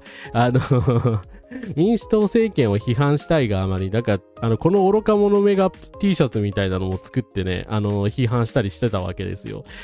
だからですね、で、民主党政権の時はやりたい放題やっていたのに、なんか自分が、ピンチになったらですね、お助けくださいみたいなことを、涙ながら言い出したということで、何を言ってんだこいつという、まあ、当然の反応が返ってきたということですね。はい。今日駅で見かけて朝から最悪でした。本当にろくでもないのばかり。こいつ怒りないですよね。タピオカの容器統一が公約だったとか、どんだけ空っぽなんですか。悪役みたいなセリフですよね。はい。でですね、ただこの丸川さんだからもう、その正直演説がほんとひどくて、これ話題になってたのでですね、見かけた方はね、ほんといるとらっしゃると思うんですが、外国人が生活のエリアに入ってきて、地元の選挙区、経済界は外国人なしで成り立たないのにということで、27日公示日に、再起をかけるべく立候補し、東京7区の街頭に今立っていらっしゃるんですけれども、そこでの第一声がこれでした。はい。どの政党が政権を取るかではありません。誰が総理大臣になるかが大事であり、高市総理に日本を支えられる総理はいないと確信しています。例えばこの町では外国人の方が増えています。自分たちの生活のエリアまでは入ってきていることに対する不安やとどまい、自分たちの生活のエリアまで入ってきていることに対する不安や戸惑いっていう。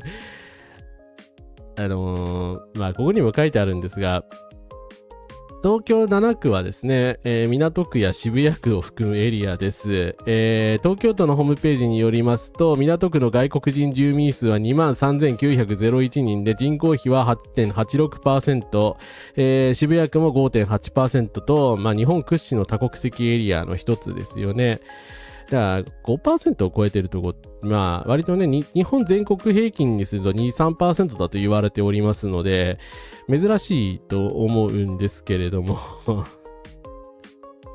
日本人の住んでるエリアってなんだよっていうね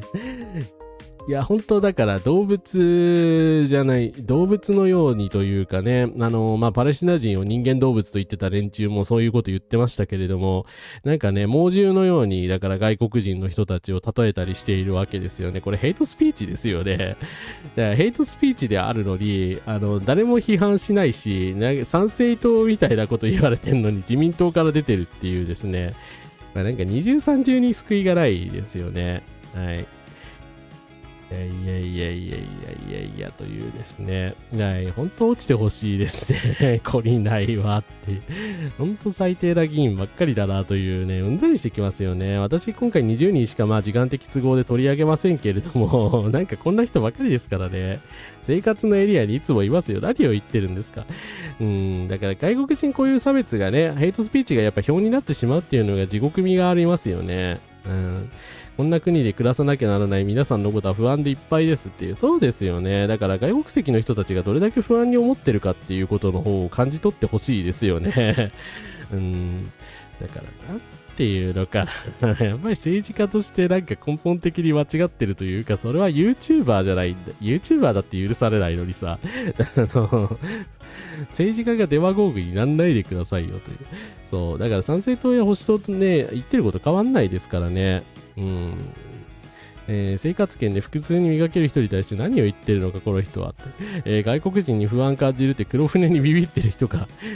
竹内さんここからです。在日外国人は怖いだろうな。いや本当在日の方々ね、本当丸川さんのこと怖いと思いますよ。こんなこと言われるのだって駅でだからさ、先ほどもねコメントありましたけれども、駅で歩いてたらいきなりこんなヘイトスピーチを投げつけられるわけでしょ。本当恐怖ですよね。はい。だから差別が票につながる状況を変えないと全くこういうことが繰り返されると思います。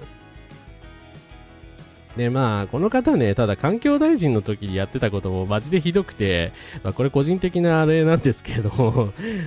環境省在任中の2016年に、東京電力福島第一原発後に、環境大臣細野環境大臣の下で定められた除染の長期目標について、反放射能派というと変ですが、どれだけ線量を下げても心配だという人が世の中にいます。そういう人たちが騒いだ中で何の科学的根拠もなく当時の環境省が決めましたというような発言をしたんですけれども、科学的根拠あるわと何を言うとんじゃという発言でして、だから要はその放射能を心配しているような人たちはですね、科学的根拠がないのにそうやって言っているんだという、いつものね、原発推進派の人たちのあれをそのまま真に受けて、言ってしまったんだと思うんですけど、だから昔からこういう人なんじゃないかと思うんですよね。だからそれがいかに当事者の人たちを傷つけるかとか、そういうことを考えないで人から吹き込まれたことをそのまま言っちゃうタイプの人なんじゃないかと思いますし、そういう人はね、政治家には向いてないですよね。申し訳ないけど。はい。俺のところでは土木業に従事している外国人がせっせと道路を直してくれてるんで、その道路を使わないでほしいですね。いや、本当にね、だから公共性っていうものに対する意識が足りてないですよね。はい。そう、実際はね、だからクルド人のね、児童たちがいらがわせをされたりとかしてるわけですからね、本当にね、丸山さんが怖がってる場合じゃないんですよって、怖いのはね、外国籍の人たちの方です。はい。そんな丸川珠代さんなんですけれども、現在ですね、なんかすごいまた熾烈な戦いを丸尾明宏さんと繰り広げておりまして、いやいや、互角なのかよって勝ってくれよって感じなんですけど、ただ先ほども言ったようにね、自民党票、比例票がね、高市さんのせいで伸びてしまいそうなので、おそらく今回復活してしまうのではないかという気がするんですけれども、小選挙区ではですね、落としてほしいです、せめて。はい。それだったらね、せめて、少し復活する可能性をね、下げられると思いますので、頑張ってください。7区の方、応援しております。はい。ということですね、丸川珠代さんでした。政治家だったら平気で差別発言すんじゃないよっていう話ですよね。はい。という感じでですね、ようやく10人目でございます。すいません、だいぶもううんざりしてきた人が多いと思うんですが、こんな調子で、一応ランキングじゃなくて、どれが一番ひどいとかではなくて、純不動なのでですね、あれなんですけれども、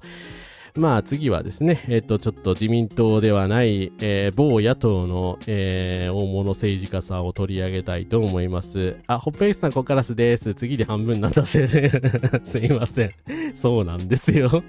いや、ほんとね、20でもだってね、かなり絞りましたからね、保守党の人とか参政党の人とか先ほども言いましたけど、取り上げてたらね、無限に時間かかっちゃうんで、ちょっとできなかったのでですね、ほんと、日本で何やってんだよ、これっていう。参政党の候補者だけで180人ですからね。はい。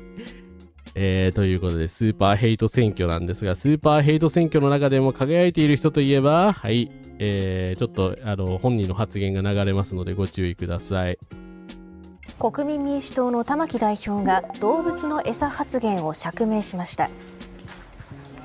玉木氏は備蓄米についての1年経ったら動物の餌になるようなものとの発言について党の会合で説明しました。皆様にご心配いただいてます餌米の件なんですけど、あれはいわゆる棚上げ備蓄っていうですね、20万トンずつ足していって100万トンにして、で新しく加えるとこの20万トン出しますけども、それが特に必要ないときはこれをいわゆる飼料用米等で出していくという、そういうルールになっています。で、そのことを説明したんですけども、一方、盟友の幹事長は玉木の誤解を生む発言、心からお詫びを申し上げたいと思います。特に今、宮島先輩おっしゃったように、陳謝しつつ言葉が切り取られたと擁護しました。はい、国民民主党玉木代表でございました。この発言でも、氷山の一角というかですね、皆さん知ってると思うんですけど、玉木さんなので、この人、本当にこの手の発言多いですよね。今回ちょっと国民民の人、この人しか取り上げないんですけど、この方、党首ですからね、党首。だから、おそらく香川では圧勝すると、今回も思うんですけど、小選挙区で負けたとしてもですね、国民民主党と書くと、玉木雄一郎さんを事実上信任してることになるんですよ。本当ね、ローソンの方とか考えてほしい。この人を信任してるんですよ。いいんですかマジで。ダメでしょっていう。だから、今回こそほんとな、玉木さんいなくなってほしいんだけど、まあ、いなくなりそうにないですね。中道があんなんだし、っていう。切り取られたもクソもあるかはっていうですね、誤解を生む発言は本性を露呈しただけですというですね。玉木さんは一昨年の、そうですね。だからですね、拙い表現だったって玉木さんすぐ言うじゃないですか。誤解を招いた発言だったとかが切り取られたとか、まあ他の政治家も言いますけれども、そういう問題じゃないんですよ。で、そういう発言が多すぎるんですよ。まず、2025年6月、拙い表現でした。女性蔑視発言。玉木雄一郎党首は、ツイッターで前日の外国人特派記者会見で、同党の政策が女性にとって理解するのは難しいという趣旨の英語の発言をしたことについて、英語が未熟で拙い表現だった女性蔑視をするつもりはなかった。2025年2月、外国人への高額療養費制度見直しを主張、90日滞在で数千万円相当受けられるという、まあほとんど虚偽の発言ですよね。そんな事実ないだろっていう、まあ話なので、まあそういうところの見直しも必要だという意味で言いましたみたいなことを言っておりまして、まあ誤解を招く発言でしたと。そして先ほど言いましたけど、2025年3月、命に対して軽すぎる国民民主党玉木雄一郎氏の尊厳死の法制化発言、医療費の抑制のためにですね、障害者や高齢者を尊厳死を選ぶことが国のためになるだと程度よく言っているようなものだと言われたんですが、社会保障の保険料を下げるために我々は高齢者医療、特に終末期医療の見直しにも踏み込みました。尊厳死の法制化も含めて、医療給付を抑え、若い人の社会保険料給付を抑えることが消費を活性化するとうんたらかんたらと言ったんですけれども、だから生産性のない人は社会のお荷物なのかって、まあそれ言われるじゃないですか、こんな言い方したら。だからこの時も誤解を招いたとかなんだかんだとかツイッターで延々と言い訳をしていたんですけれども、だからその言葉を大切に使う人はですよ、政党の党首をやってちゃいけないんじゃないですかね。どうなんでしょうかね。で、まあこれもだから麻生太郎さん現象だと思うんですけど、玉木雄一郎さんが言うことなもんだから、なんだかんだ言って国民民主の支持者の人たちも許してしまって、まあ他の人たちも許してしまって、まあ本人がね、なんか不倫をした時だけは、なんか一時、党首を出てこなくなったりしましたけど、一時出てこなくなったりしましたけど、まあそれ以外はですね、ほんと開き直って普通に発言とか続けてるわけですよね。ダメでしょ、本当に。だからね、人気政党の党首だからといって何言っても許されるって問題じゃないと思います。はい。そうですね。アイヌ民族に対するヘイト番組にも出てね、危機として喋っていたこともございます。ちょっと今回取り上げませんが。だから本当ね、そういうのが多すぎるんだって、本当に。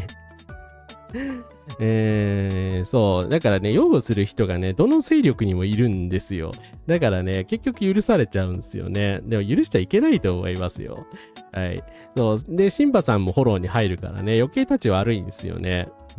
だから国民民主から出馬してる人、ほんと考え直してほしいですよ。今回の選挙の結果見て、まあ、だからね、本当はね、だから、国民民主からシンバさんとか玉木さんがいなくなってね、その中道と交流するのが一番いいんじゃねえかっていう、なんだかんだ言って私は思ってるんですけど、だけどなんかね、もう党首とか幹部勢がこんなんだと無理ですよね。無理ですよ。極右政党みたいじゃないですか。はい。かつて安倍に日教祖と揶揄された男。そう。だからね、彼ね、左翼って言われてましたからね、当時はね。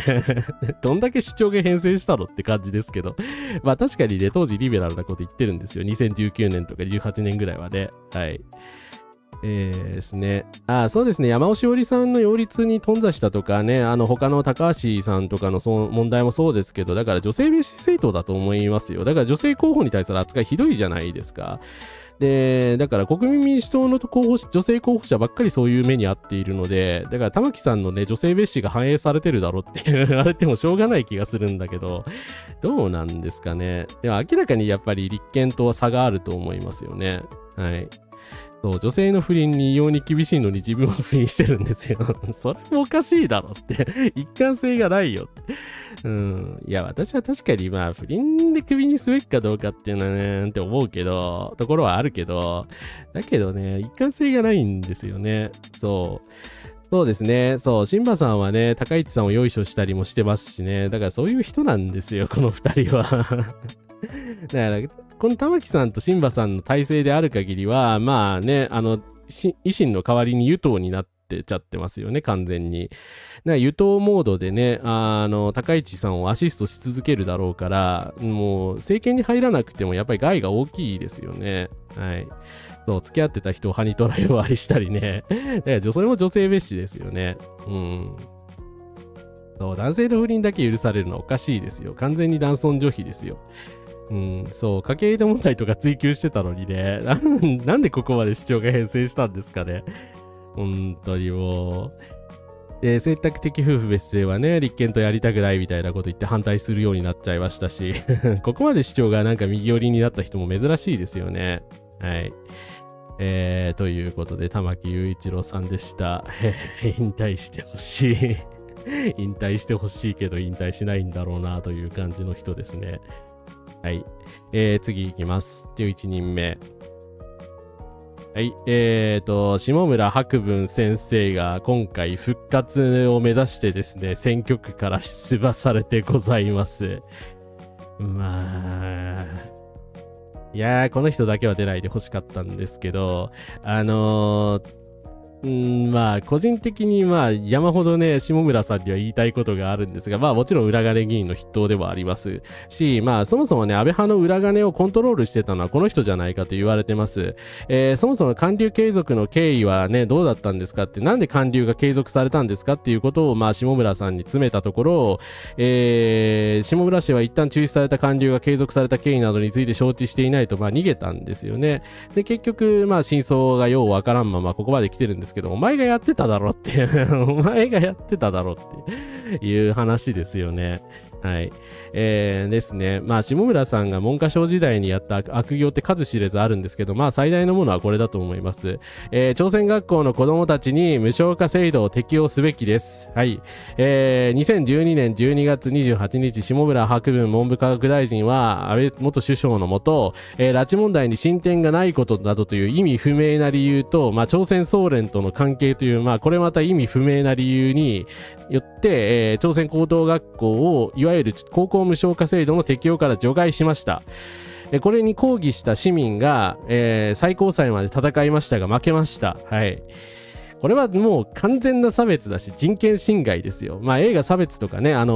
画ドキュメンタリーとかになってるんで、見た方はぜひ、見てない方はぜひ探してみてほしいんですけど、あらゆる世界中のアムネスティインターナショナルとかですね、ありとあらゆる国際機関から非難されてますからね。アムネスティインターナショナル日本は今回の決定が政治的判断に基づき特定の民族的マイノリティ集団に対して教育の権利を制限するという、日本も批准している複数の国際人権条約に違反する差別政策であることに強い懸念を表明するということで、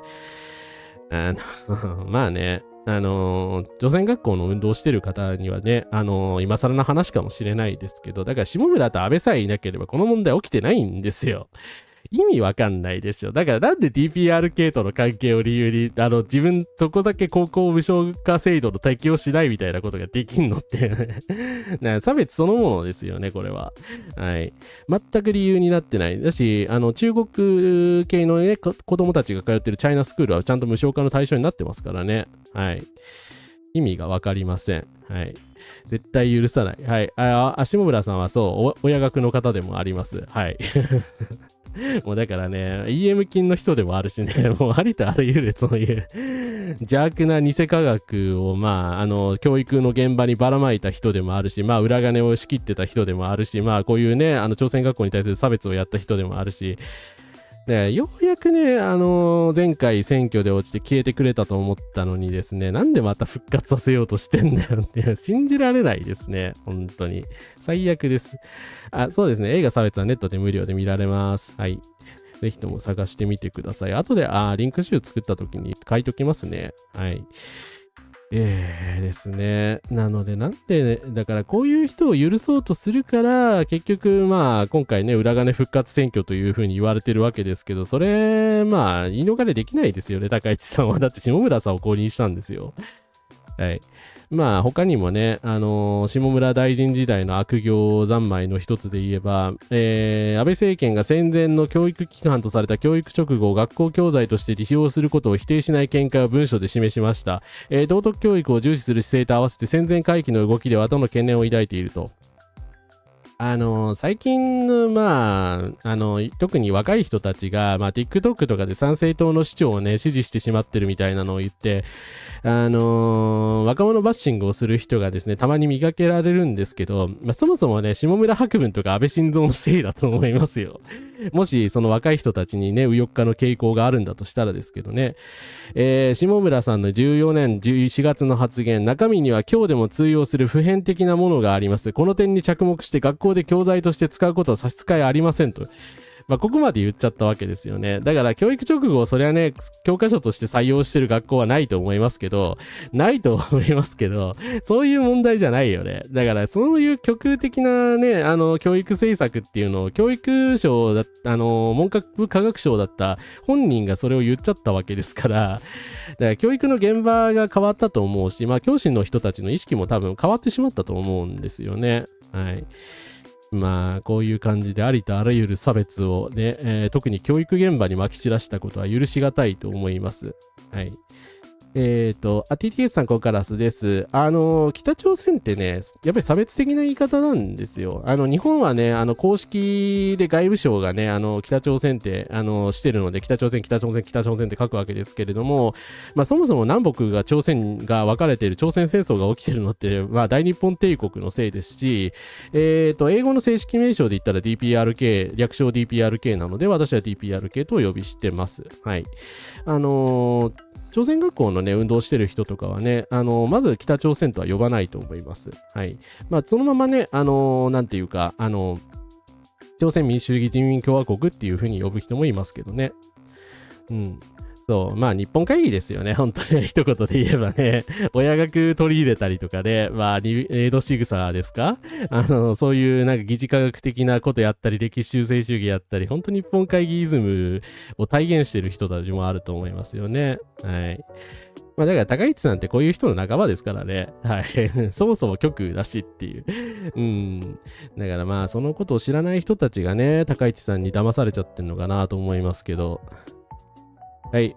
そしてその下村博文様なんですけれども、ですね、今ですね、デッドヒートしてます、阿久津さんと11区で、ですね、かなり競り合ってるようですね。菅原一秀さんと同じ状態ですね。なので、これも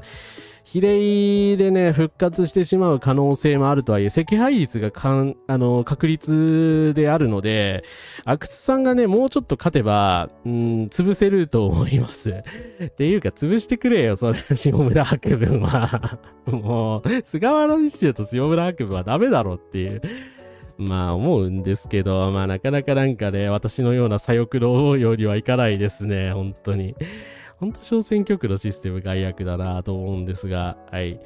中道の方には頑張っていただきたいなと思います。はい。阿久津さん頑張れ。いや、本当頑張ってほしい。ですね。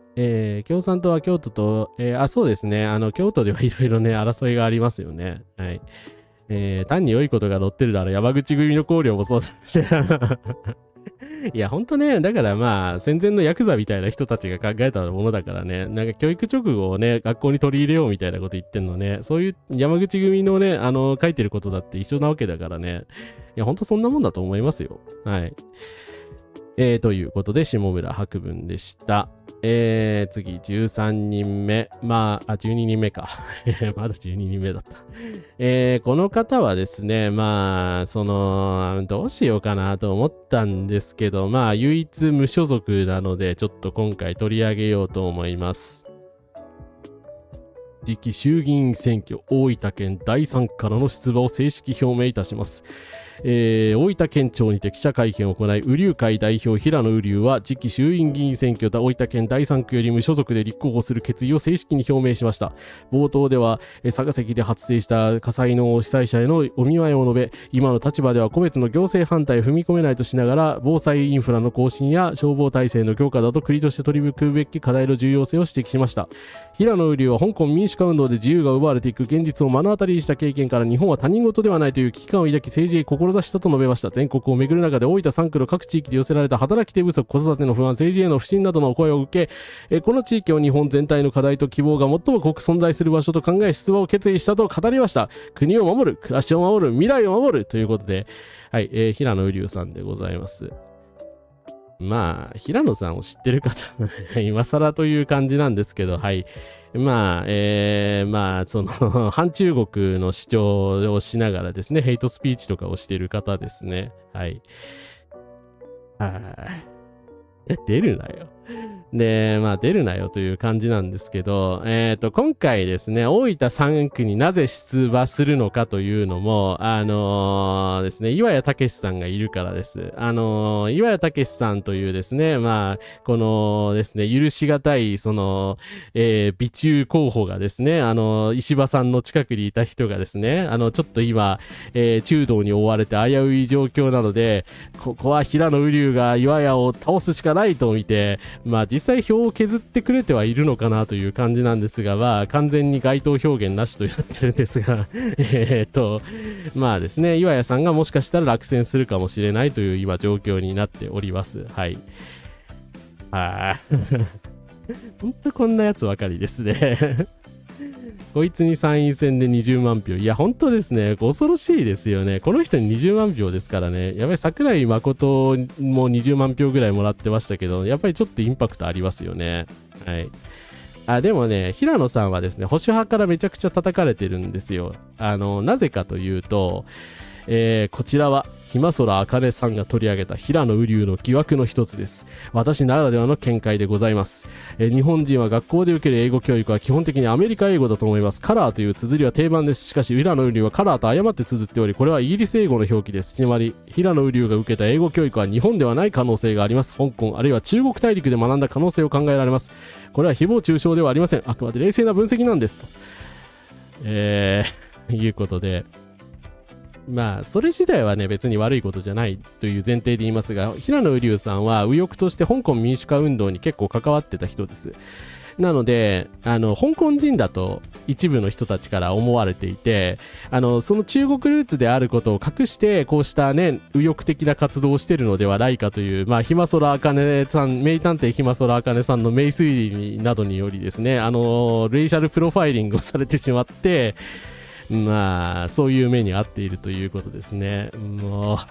どうしようもないですね、この界隈の人たちは。なんか何でもかんでもやっぱ見た目であるとかなんでしょうね、考え方の違いであいつは外国人っていう認定をするんですね信じられないなと思います。はい。岩谷武も外務省時代イスラエルに何も言わなかった。だからそこは本当残念ですし、岩谷さんって普通に右翼ですからね保守だし全然左翼じゃねえから、左翼でもリベラルでもないですよね。はい、そこは全くかばう気はないんですけどね。まあでも本当誹謗中傷を受けまくってるのはねちょっとどうかと思いますよね。本当自分でまいた種なんですよね。岩空くんはもういいよ、裁判に負け続けてくれ、潰しやしょうもなさすぎるわっていう。まあだからね、選挙区ではね、参政党と日本保守党のね、岩永京子さんともバトルしてるわけです。すいません、さっき取り上げられませんでしたけども、だから三つどもえでですね、それぞれが戦いに罵り合うような、まあ、バトルをしながら岩谷さんに迷惑、誹謗中傷してるという、構図になっているわけでございますね。もう何なんだよこいつら本当によはい。ですね、ウクライナ支持表明した時も叩かれたんだ。そうロシア支持なんですねということはね、答えた人たちはね。はい。ふとそういえばと思って大分3区のこと調べてみたら候補者が地獄すぎてびっくりしました。自民党中道参政保守平野瓜生というですね平野さんだけそのまま名前で書かれてるの、まあ無所属だからなんですけど、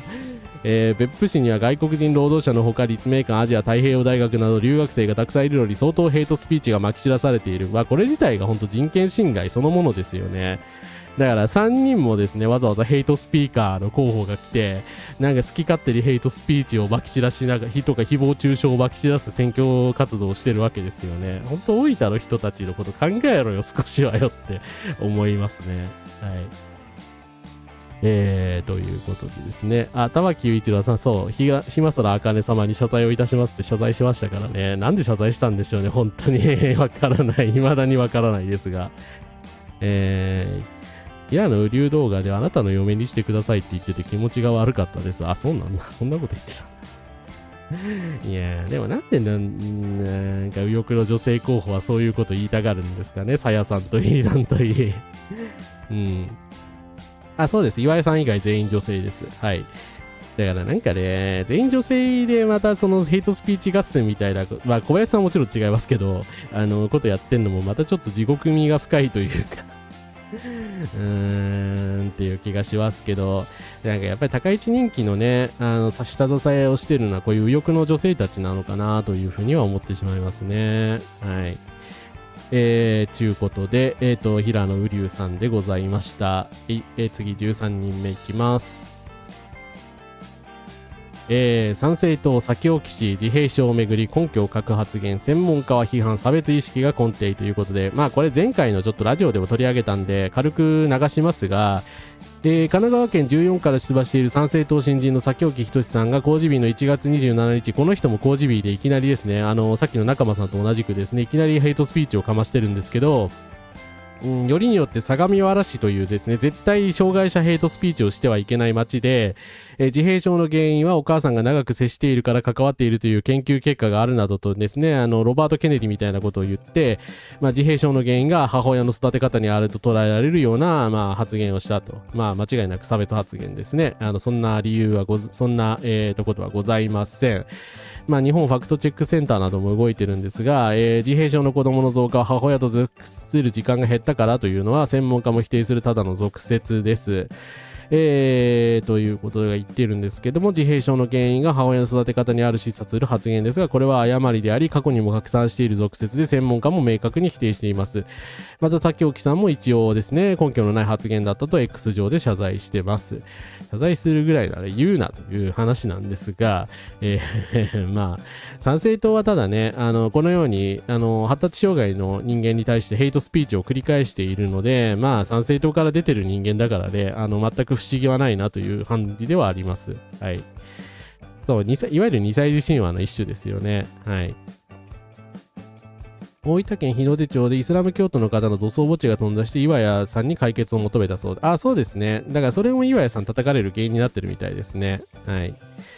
平野瓜生は散々他人の通名使用をディスっておきながら本名ではなく平野瓜生で国政選挙に出てるな。だか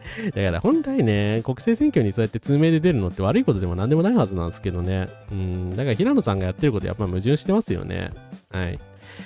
選挙活動の名を借りたヘイト凱旋。よくもこんな適当なことを。そう、これも親学ですよね。はい。賛成とはこういうデマをまるっきり思いっきり躊躇なく使いますからね。当たり前にヘイトスピーチと差別を繰り返しても大問題にならない世の中が怖いし、参政党の個人ではなくて、参政党の公式解釈ですから、やっぱり根の深い問題ですよね。すいません、肘町だった。失礼しました。相変わらず地名が読めない。申し訳ない。ということでですね、ただですね、この酒置さんなんですが、なので謝罪したから一応終わってしまったし落選しろよって思いつつですね、その後ツイッターとか見てたんですけど、ちょっとですね、おとついあたりに驚きの事実が判明しましてはい。高一の私へ、あなたは今新宿リキッドルームというライブハウスで某バンドのライブを見ています。曲も好きでしたね。そんなあなたは将来発達障害児の母親になっていろいろ悩みながら頑張っています。そのバンドのボーカルは選挙演説で発達障害児は母親のせいだと言っています。どうだ、悪夢だろう。はい。ということでですね、酒置仁さんなんですが、別に隠してたわけじゃないみたいなんですけど、ビジュアル系バンドデュアルクォーツのサキトさん、その人だったそうでございます。今は神奈川県14からは、本名の酒置さんで出ているということなんですけど、お前はバンドやっとけよって地元でなんで参政党に入ったっていう。だからこういうだからさ、芸能活動とかちゃんと、しかも結構売れてたらしいんですよね。なんかちゃんとかっこいいじゃないですか。だからそういうその才能を生かすような仕事をするんじゃなくて、参政党に入ってブルーハーツを歌ったり、この人じゃないけどしたりするのはどういうことなんですか本当に。おかしいでしょだからね、本来だったらこういう差別とかヘイトに反対しなきゃいけない、まあアーティストの方々が結構今声上げられてますけれども、一番立場の人がですね、こういうことを言って、まあかつてのファンからですね、こうごさっと刺されるようなことを言う、まあ自業自得ですよね。お前のせいだよっていう、まあ話なんですけれども、まあ先沖さんはですね、自分の元ファンの方には謝罪申し上げた方がいいんじゃないかなと思います。はい。村上さん、カラスです。ちょっとなんか、闇落ちしたアーティストの話をしていました。ビジュアル系好きだった身としては本当に許せないです。ああ、そうなんですね。いや、もったいないですよね、なんか。ミニアトさん、遅れました。カラスです。ありがとうございます。いや、私自身もね、遅れてしまいましたので、ありがとうございます。すいません、遅い時間になっちゃいました。男は男らしく。だからね、当時の自分だったらそういうこと思ってました。いやだからね、もうありとあらゆる矛盾をなんか体現して、参政党のなんか矛盾を体現してますよね。だから参政党で、だから元アーティストだったりとか、そういう中場さんみたいになんか割とリベラルな活動をしてたりする人も結構多いわけですけれども、矛盾してますでしょ。自分たちがやってることとね、言ってることの、ギャップについてね、真剣にちょっと考え直してほしいですよね。はい。と思いますね。ミュージシャンで右翼に走る人多いのになぜか左翼が多いってやつがいっぱいいるって、なんかそれはハリウッドのイメージなんじゃないですかね。まあ確かにハリウッドの人たちっていうかハリウッドセレブの人たちとかはまあリベラルな発言の人が多いですからなんかそのイメージで言ってるだけじゃないかという気がしますけど、実際にはね右翼に走る人が多いわけですよね。はい、聞いてますか西川貴教さん本当にどいつもこいつもという感じなんですが、まあ、ただその先沖さんなんですけど、神奈川14区ではですね、このような状況になっておりまして、まあ、失言以来です。暴言、差別発言以来ですね、全く、箸にも棒にもかからずという感じなので、まあ、そのまま消えていただけるとありがたいなと思います。はい。というか、地元帰ってバンドやれや。お前はよっていう、参政党やめろと、思います。はい。ですね。いや、ほんとね、ビジュアル系の方々とかね、真っ先に排斥の対象になるんだから、そこを考えてほしいですよね。はい。TM レボリューションのTM トゥルーマザーではないかみたいな揶揄されちゃってましたよね。もうね、結局好きだったアーティストさんとかがそういうこと言い出すのショックですよね、本当に。で、インボーク好きだったのにな。ということでですね、途中ちょっと西川さんの話が入ったけど、参政党の、先沖仁さんのお話でした。はい。ちょっとお水飲ませてください。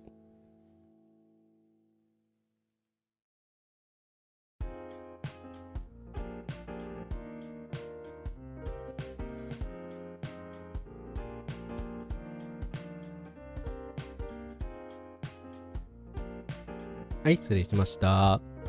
水飲みからそうでした。シードファンつらい。辛いっすよね。まあでももともとね、星寄りの人だとは言われてたんですよね。でもちょっと今回はラインを一線超えちゃった気がしますね。残念です。はい。ということですいません、夜中になっちゃいましたが、14人目いきます。はい。高橋秀明。この方は知らない人多いような気がします。日本維新の会に所属し、埼玉県で活動している議員さんですが、カラスマラジオのただ昔からのリスナーはもしかしたらこの方1回だけ登場したんですよ。で、私はよーく覚えてんですけど、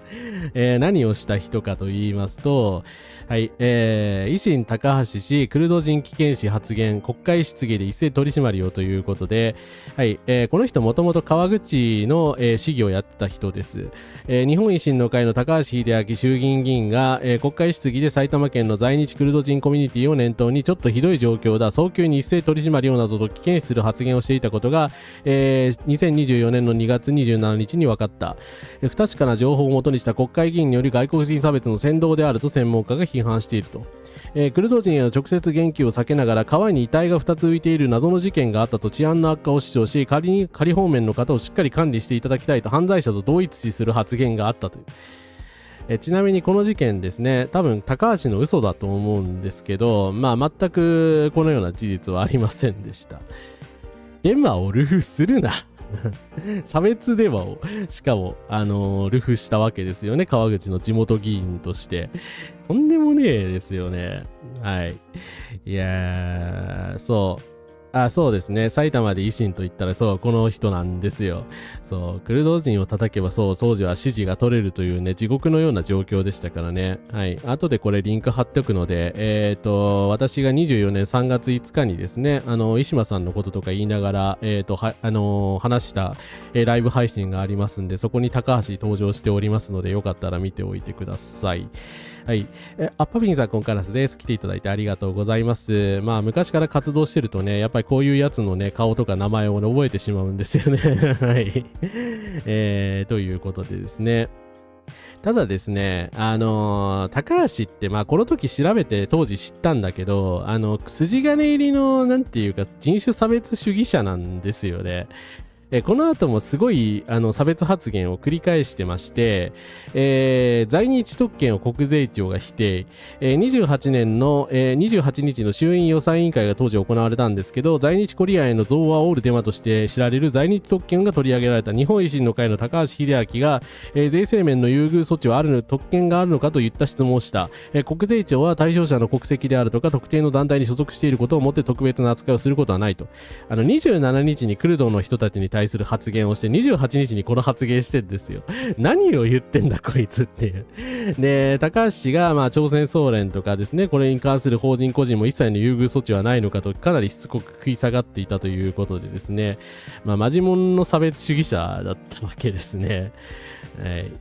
で、その後もですね、しつこく、ヘイトを繰り返してまして、高校無償化日本国民に限定すべきである教育現場が荒らされるという、まあ、下村博文みたいなことを言ってました。自民公明日本維新の会が当時合意した高校無償化に対する、質疑に関し、維新の高橋秀明氏が日本国民に、対象を限定すべきであるというですね、それじゃ意味ねえだろという、まあ話なんですけど、15年前に今の状況は想定外だ。例えば川口だ。小学校の半分が外国人になるのの想定外であり、法律を変えたらいい。日本は教育環境が素晴らしく整っている国だと思う。どんどん荒らされてくると思う。そういう懸念をしている学者がたくさんいるって。学者はたくさんいません。あなたでしょという、まあ感じなんですけれども、まあこういうヘイトスピーチをずっと国会で繰り返している人です。はい。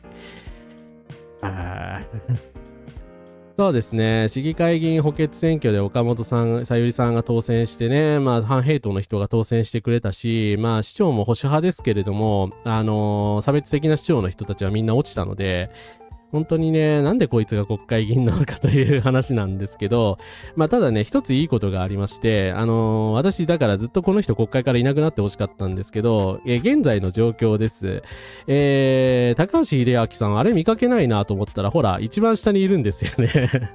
2区のですね、今最下位をひた走っているそうでございまして、まあ広がりが見られない、苦しいとわざわざ新聞にコメントを書かれている状況だそうでございます。まあ、自民党の新党義孝さんのここ地盤でして、高橋さんってもう比例復活するか、まあ2番当選するしか、道がなかったから、しかもどっちも与党になってしまったから、おそらく新党さんにですね、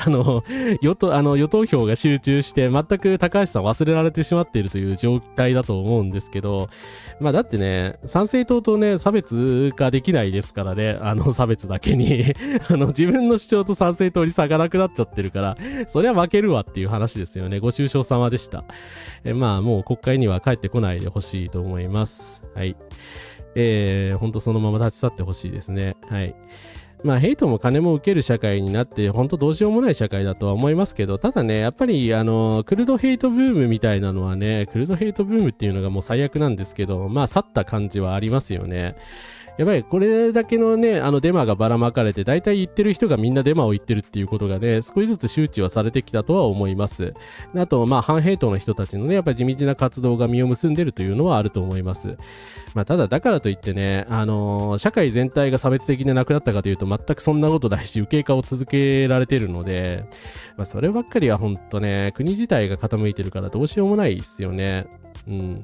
そう、政治アカウントじゃなくてもね、カジュアルにそうヘイトするようになってってしまったから、だからある意味ヘイトがカジュアル化しただけとも言えるわけですよね。そういうガチなヘイターの人たちは減ったかもしれないです。ただなんかね、ネットミームみたいにレズ辞任の話じゃないですけど、ああいう感じでライトななんかヘイトスピーチみたいなのが続いてるわけですよね。はい。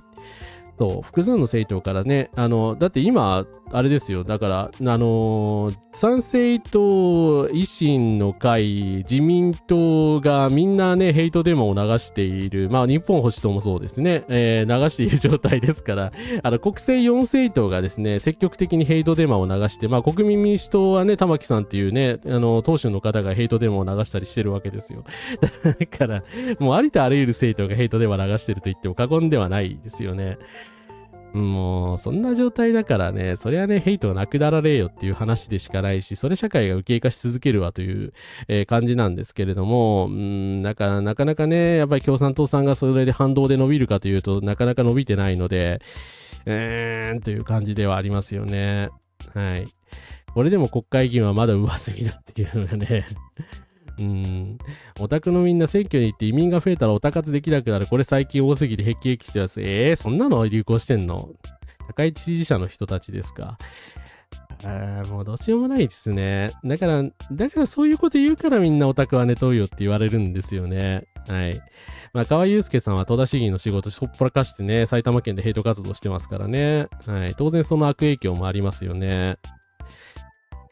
ほんと抗議する方の身にもなってほしいですね。はい。そう、選挙演説ならね、そう、ヘイトスピーチのね、対象外というか、表現の自由がね、結構重視されるからっていうことに目をつけてるっていうことですよね。それを政権与党の側がやっぱやってるわけですから終わってますよね。はい。この人維新なんでね、参政党の議員じゃないですからね。はい。今回落選すると思いますけど。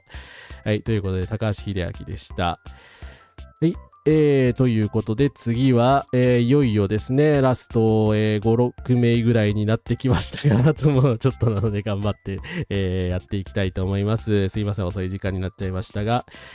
次いきます。15人目。小坂英二。日本保守党。ということで、すいません、いきなり登場しちゃったんですけど、この方についてはね、日本保守党を批判してる方は、みんな知ってると思いますし、悪名高いので、この人の問題について追ってる人は、よく知ってる方だと思います。ただですね、本当にその筋金入りというか、2010年代から、右翼としてですね、ありとあらゆることをしてる人なので、ちょっと時系列順に説明したいと思います。私の配信ではね、おそらくあんまり取り上げたことがないと思います。まずですね、2012年に、尖閣上陸議員ら事情聴取間違ったことはしていないということで、尖閣諸島魚釣島に上陸した地方議員らが20日、県警の事情聴取に対し間違ったことはしていないと主張しました。2012年にですね、中国に侵略されるぐらいならと言って、八重山からですね、尖閣諸島に侵入した、ネトウヨの人たちがいたんですけど、その中にですね、東京都荒川区議会の小坂英二当時議員が、離島は、尖閣のみならず対馬もそうです。それぞれ地域の離島を国境の島という観点で守る法整備をしていただきたいという、熱いコメントを寄せられてるんですけどお前かというですねあの時魚釣島に行ったですねネット右翼の一人だったわけでございますね。はい。ゆうこさん、ここからです。唐沢さん頑張ってください。明日配信早いので寝ますということでありがとうございました。ありがとうございます。ゆうこさんいつもありがとうございます。そう。だから、星とほんとこんな人ばっかりなんですよね。本当に。もう、包括的差別禁止法とね、そう、ヘイト厳罰化がほんと必要ですよね。はい。だから絶対そうしないとこういう方はやめないと思うんだけど、で、小坂さんはね、荒川区議としていろんなことをやってきたんですけど、例えば、言論空間の正常化を各分野で進めること及び歪んだ民主主義等で息苦しさ、危険を誘引する風潮の是正を求める小坂英二、当時日本送信党という、自分の政党に所属していたんですけど、荒川区はブラック解放同盟発行の解放新聞を毎号100部購読しているが、著しくこれは不適当であり、購読を廃絶すべきである。区は参考資料として購入し、必要な部数の見直しを行ってきた。学校での特定の新聞社のみの新聞掲示は偏った政治誘導になるので、撤去や用途変更すべきである。ブラック解放同盟の新聞を撤去しろと言ってるっていう。まあ、ブラック差別ですよね。2022年にこの主張してんのすごくないっすか。ね、まあ、確かにその鳥取ループとか、まあ、ブラック差別してる一部のヤクザみたいな人たちがいるのは私も知ってますけれども、なんかちょっとびっくりする発言でしたね。はい。これはほんとひどいっていう。だからね、未だにやっぱりそういう差別発言をする人はもちろんね、やっぱいるんだなというのがね、暗淡とした気持ちになりますよね。はい。ですね、日本保守党の改選者が投げを通ったので中指立てといたお疲れ様です。いや、ほんと改選する自体やめてほしいですよね。そして日本保守党のですね、東京都第29支部長になった小坂さんなんですけども、外国人の生活保護申請が増える中、申請が断った自治体職員を待ち伏せ脅迫したという事例を聞いています。民度の低い輩は徹底的に入国を排除すること、内外無差別の原則という愚策を廃絶する決断が不可欠です。これ1月の発言なんですけど、内外無差別の原則ってこれ国際法で確か規定されてると思うんだけど、愚策って何ってまあそもそもこれがおそらくデマですよね。まあ多分小坂さんが勝手に作った話か、まあ他の右翼の人に聞いた話をそのまま言っているんだと思いますけど、まあ、何の証拠もない話なので、ですね、こういうなんだよくわかんないネット右翼のポストを拡散しないでほしいなと思います。はい。鳥取ループほんとひどいですよね。悪質なブラック差別主義者です。はい。ですね。いや、本当になんかこれを信じるね、いいねが 1.3 万回もされてしまうことに暗淡とした気持ちになりますよね。はい。で、ただですね、まあ、小坂さんの最も有名なヘイトスピーチといえばこれだと思うので、まあ、ちょっと注意なんですけれども、はい。荒川区議同性カップルをめぐるツイートで波紋、2022年1月19日、東京都荒川区の区議、小坂です、が同性カップルを、区が公的に認証するパートナーシップ制度に反対し、同性カップルは子供を産み次世代に引き継ぐ可能性はありませんと、生産性がないのですみたいなことをツイッター上で発言し、発音を広げました。同性カップルには精子提供を受けて子供を産み育てているケースがあり、多様な家族の実態を知った上で発言してほしいと。まあ、多様な家族の実態とかそういうレベルの問題じゃないですよね。これただのヘイトスピーチですからね。はい。で、まあ、当時小坂さん、5期目だった小坂英二さんの発言なんですけど、まあ、これに対する言い訳もここ有料部分になってんだけど、本当にひどくて、全然反省してないんですよね。男女の結婚という標準的な形態を保護し、法制度に位置づけるというラインを踏み外してはならないみたいなことを反論したり、ですね。実質的な圧力を加える、そういう法整備、まあ、LGBTQ 理解増進法みたいなことはすべきではないと言ってみたりですとか、自分は制度として男女の結婚をきちんと保護していくのが社会の在り方として良いという考えであり、それが当てはまらない人を非難したり、存在を否定しているわけではない、存在を否定しているだろっていう感じなんですけど、要はそういうね、差別規制法とかを、作られると自分が困ってしまうからね、そういうのはやめてくれみたいなことを延々と言い続けたわけですね。だから謝罪も何もしてないんですよね。ほんと信じられないな。まあこれね、LGBTQ の人たちはね、めちゃめちゃ怒っていたので、私も当時なんとなく覚えております。はい。外国籍の方がそんなことやったら在留資格が危うくなるから、そんな危ない橋は渡れない。いや、そうですよね。だからビザを拒否されたらなんかね、暴れてやるとかなんとかね、誘拐してやるみたいな、わけわからんことをこれ言ってる人がネトウヨの人がいるんだけど、こんな話嘘に決まってるじゃないですか。だからこういう作り話に乗るっていうのがもうね、差別意識そのものですよね。はい。議論よりヘイトスピーチと言い訳だけ得意というですね、勝手に行く分には否定しないみたいなレベルの存在肯定っていうですね。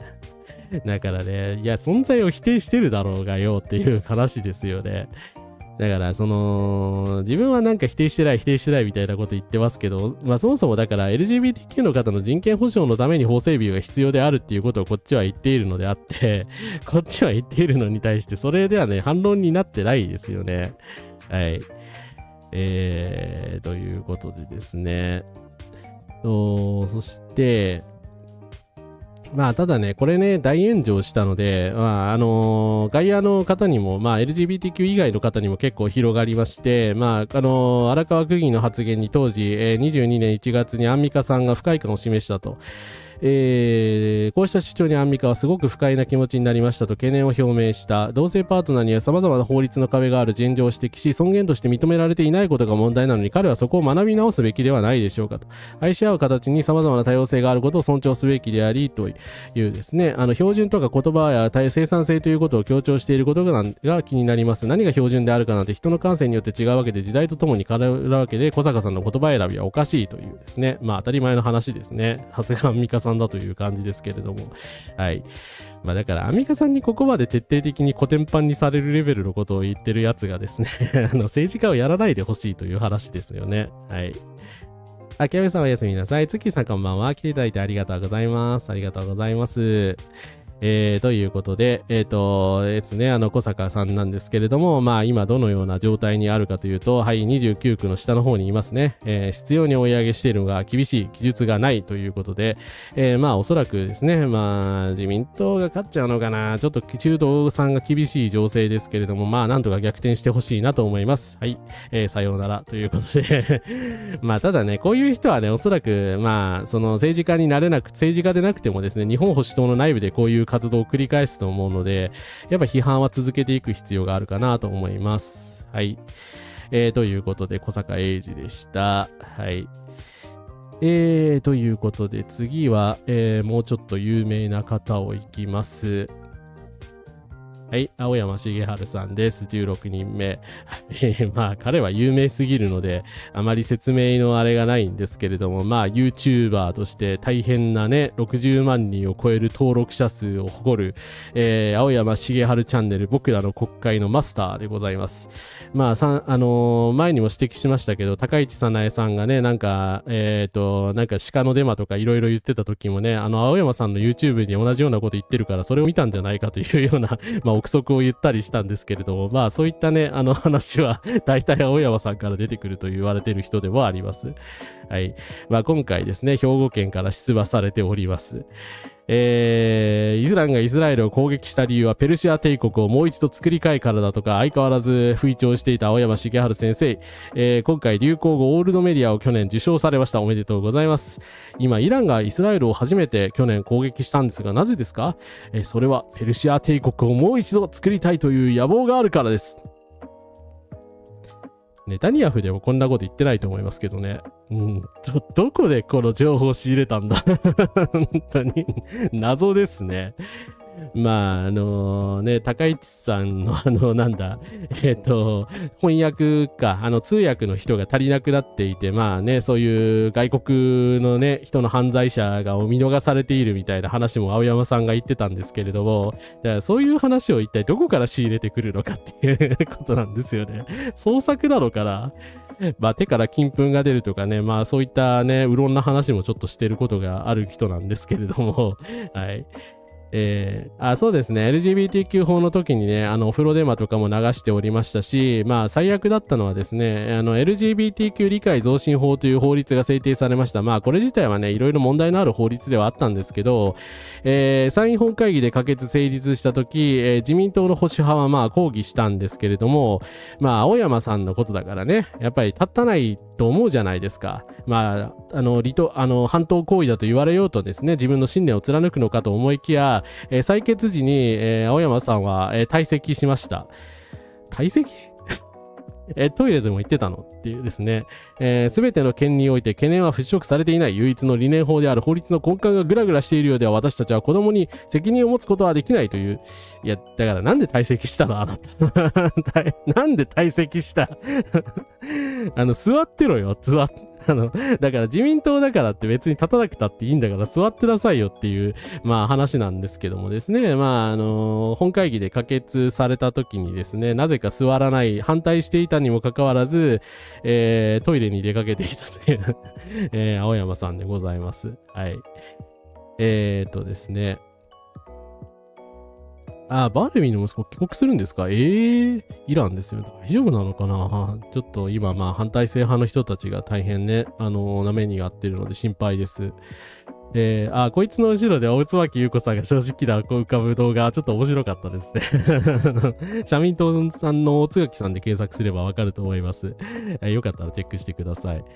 右翼のチャンネル登録集が謎に多いし、変な電話がすぐ広まる。そうなんですよね。だからエコチェンで広まりますからね、68万人の視聴者にこういうことを、いろんなことを言ってしまうわけですよ。だからその情報どこから仕入れたのっていう根拠がわかんないんだけど、みたいな。ですね。まあ、青山さんなんですが、今ちょっとただとんでもないことをされてまして、なんとですね、斉藤元彦さんへの支持を表明されたそうでございます。自民党議員を困惑させる青山茂春と斉藤元彦の曲がったい、知事との和解のきっかけを作ることができれば兵庫ハックということで、自民党が公明党に甘える形で候補者を出さなかったのは恥ずべきことだと、言ってですね、参院議員から衆院兵庫ハックへくら替え出馬した青山茂春さんなんですけれども、なぜ私は兵庫から出たのかというと、何としかしてですね、斉藤元彦知事とですね、和解をしたいと、私が話せばわかるはずだというようなことを、ちょっと無臭有料なんであれなんですけど、ご主張されて演説をされているそうでございます。もう勘弁してほしいですね。せっかく自民党ってだから割と奥谷さんの件の、奥谷さん今回出なかったし、奥谷県議の件とかもあってですね、斉藤さんと対決姿勢だったじゃないですか。ね、青山さんが出てくるとさらにまたややこしいことになるし、斉藤元彦ファンを吸収しようとするのやめてほしいんですよね。いや、ほんとね、市長や小選挙区で結局ヘイト議員さんが当選して、こういう斉藤元彦さんと仲良くなったりするっていうのがね、本当にまずいですよね。はい。で、この青山さんの状態なんですけど、だから当然負けてるだろうなと思って期待してみたんですけど、でもですね、今、一歩前に出るリードを引き離し、安定した戦いを続けているということで、残念ながらこれ勝ってしまうのではないかという状況になってます。はい。いやー、マジか。兵庫8区から青山さん当選しちゃうのかというですね。いやー、ちょっと信じたくないですけど、ただどのみち比例で復活しちゃうとは思うんですけど、はい。こうなるとですね、だから兵庫自民党が内部崩壊する可能性が下手すると出てきますよね。結局、せっかく反斉藤元彦で割とまとまっていたのに、なんで兵庫から出てきたのっていう感じなんですけど、この方確か、そっか、兵庫市出身なんだ。兵庫市出身だからですね。失礼しました。もう本当にもう余計なことを西村康則さんも勝ちそうなんでね、まずいですね、これは。はい。ちょっと、斉藤さんをね、せっかく、結構いろんな人がね、追い込んできてると思うんですけど、兵庫自民党がこのように、青山さん派になんかまとまってしまうということになると、下手するとね、奥谷さんとか県議の人たちとかは立場がなくなる可能性があるかなと、ちょっとそういった悪影響が心配されるなと思います。はい。ハックじゃなくて悪魔のクラックだろ。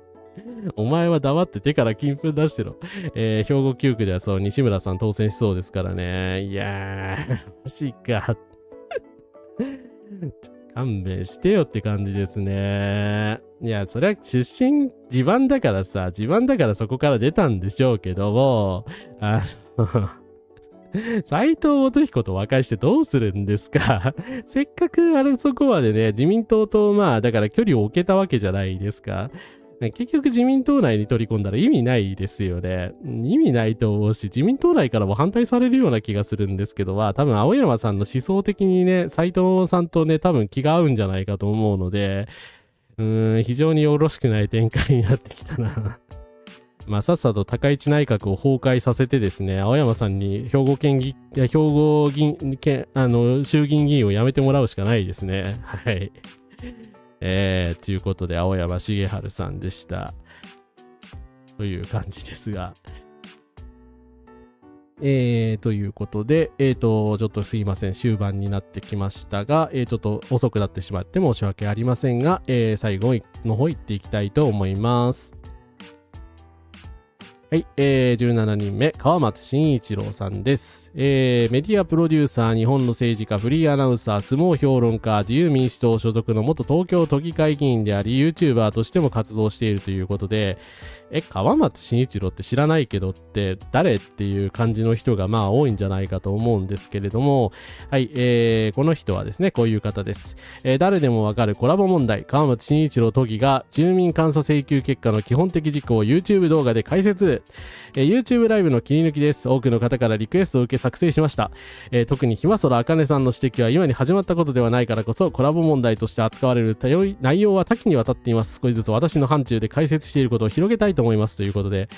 なんかひまそらあかねさんが久しぶりにね2回も登場するちょっと展開になっちゃったんですけどはい、こういう人です。2023年1月にひまそらさんに対するですね、熱い支持を表明した、川松慎一郎さん、その人でございます。2022年12月には二藤夢乃さんのコラボ問題に新展開、川松慎一郎都議の YouTube ライブに渦中のひまそらあかねさん降臨ということでコラボもしてるんですね。11月29日に当時ですね、22年にですね、社団法人コラボが記者会見を行い、代表の二藤夢乃さんや同団体で誹謗中傷が行われているとして、代表的な投稿者であるひまそらあかね氏に対し1100万円の損害賠償を求める提訴を行ったと発表しました。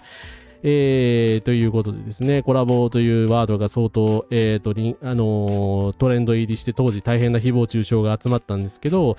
そんな中12月3日に元テレビ朝日のアナウンサーで現在東京都議の川松慎一郎が YouTube ライブを行った。当初は2チャンネル創出者ひろゆきさんの発言やそれに対する沖縄タイムスの反応などを中心に語る予定だったようだが、コラボの問題が SNS で大きな議論となっており、また渦中のひまそらあかねさんもコメント欄に登場するといったサプライズがあったことから、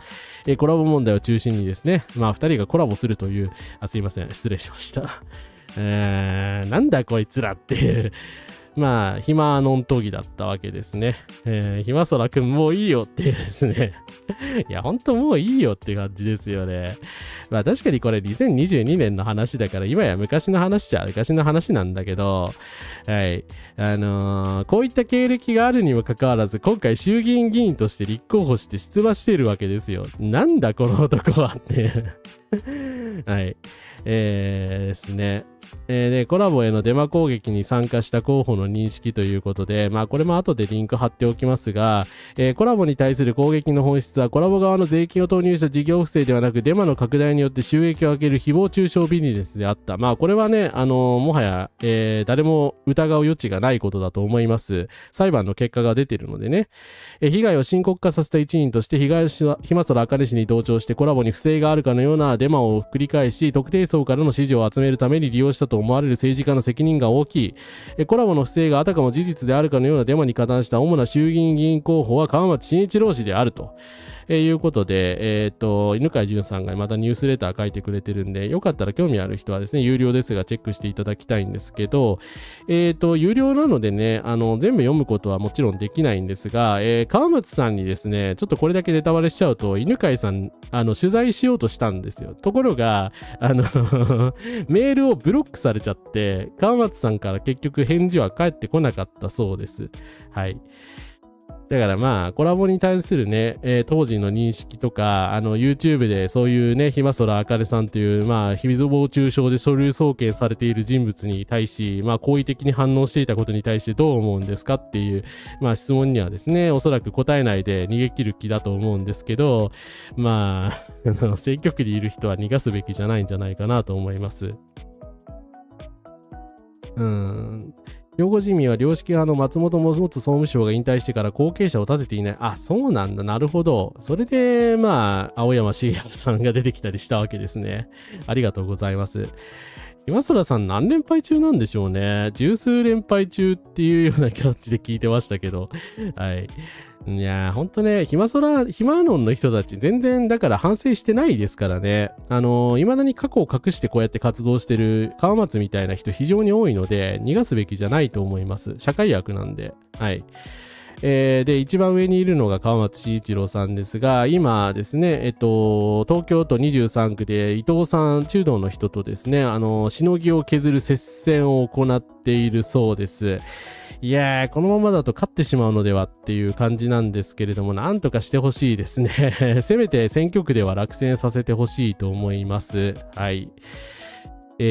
ということでですね、ひまわのん都議がだからひまわのん衆議院議員になっちゃうんですよ、このままいくと。自民党公認だからね、やっぱり高市さんの比例票で助かってしまう可能性もまだ依然としてあるので、なんとかしてね、落選させたいなと思いますね。はい。ひまそらの弁護士本人訴訟に負けてました。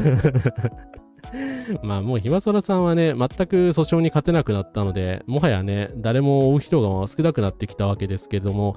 でもひまわのんって呼ばれてた人とか、まあひまそらさんをね、公然とか安全と支持してた人って未だにこうやって活躍してるんですよね。だからやっぱり許しちゃいけないと思いますよね。人様に対するデマばらまいて、そのことに対して謝罪も撤回をしてないわけですからね。はい。ということで、ひまわのん都議こと川松慎一郎さんのお話でした。はい。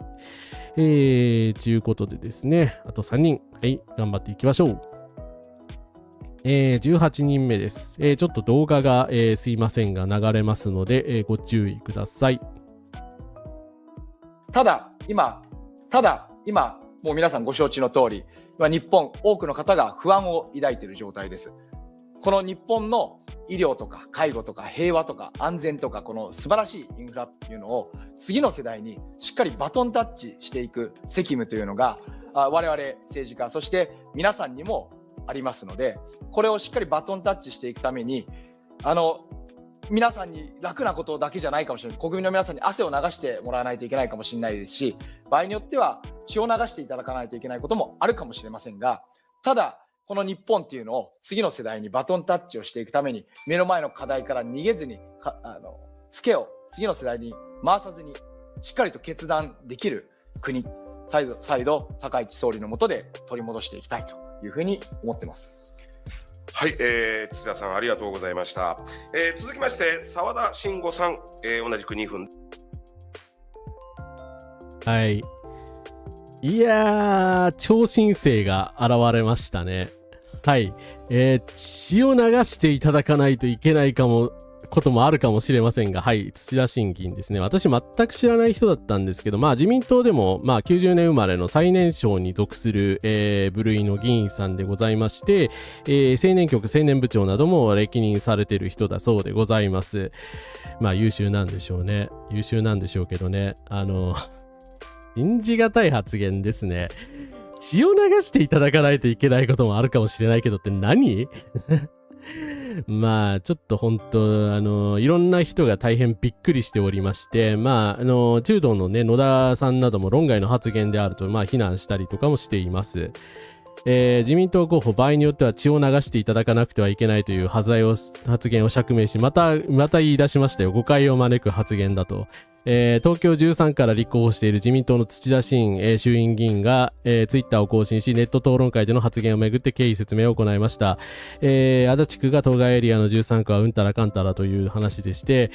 まさか戦争になってもやめなしということですかという問いに対し土田氏は返信し、ご指摘をありがとうございます。こちら大きな誤解を生んでいるようですが、こんなに素晴らしいインフラと日本を次の世代にもバトンタッチしていくためには痛みを伴う構造改革をしなければいけないという意図での発言ですとした上で、当然戦争を行わさせないのが、政治家の一番の仕事だと矜持を持って日頃から活動しておりますので、ご指摘いただいている内容とは全く異なる文脈であり、一部でなく全体と文脈を見ていただきますと誤解がないように伝わると思います。誤解もクソもないだろうってどう考えてもそんな発言じゃないですよね、これ。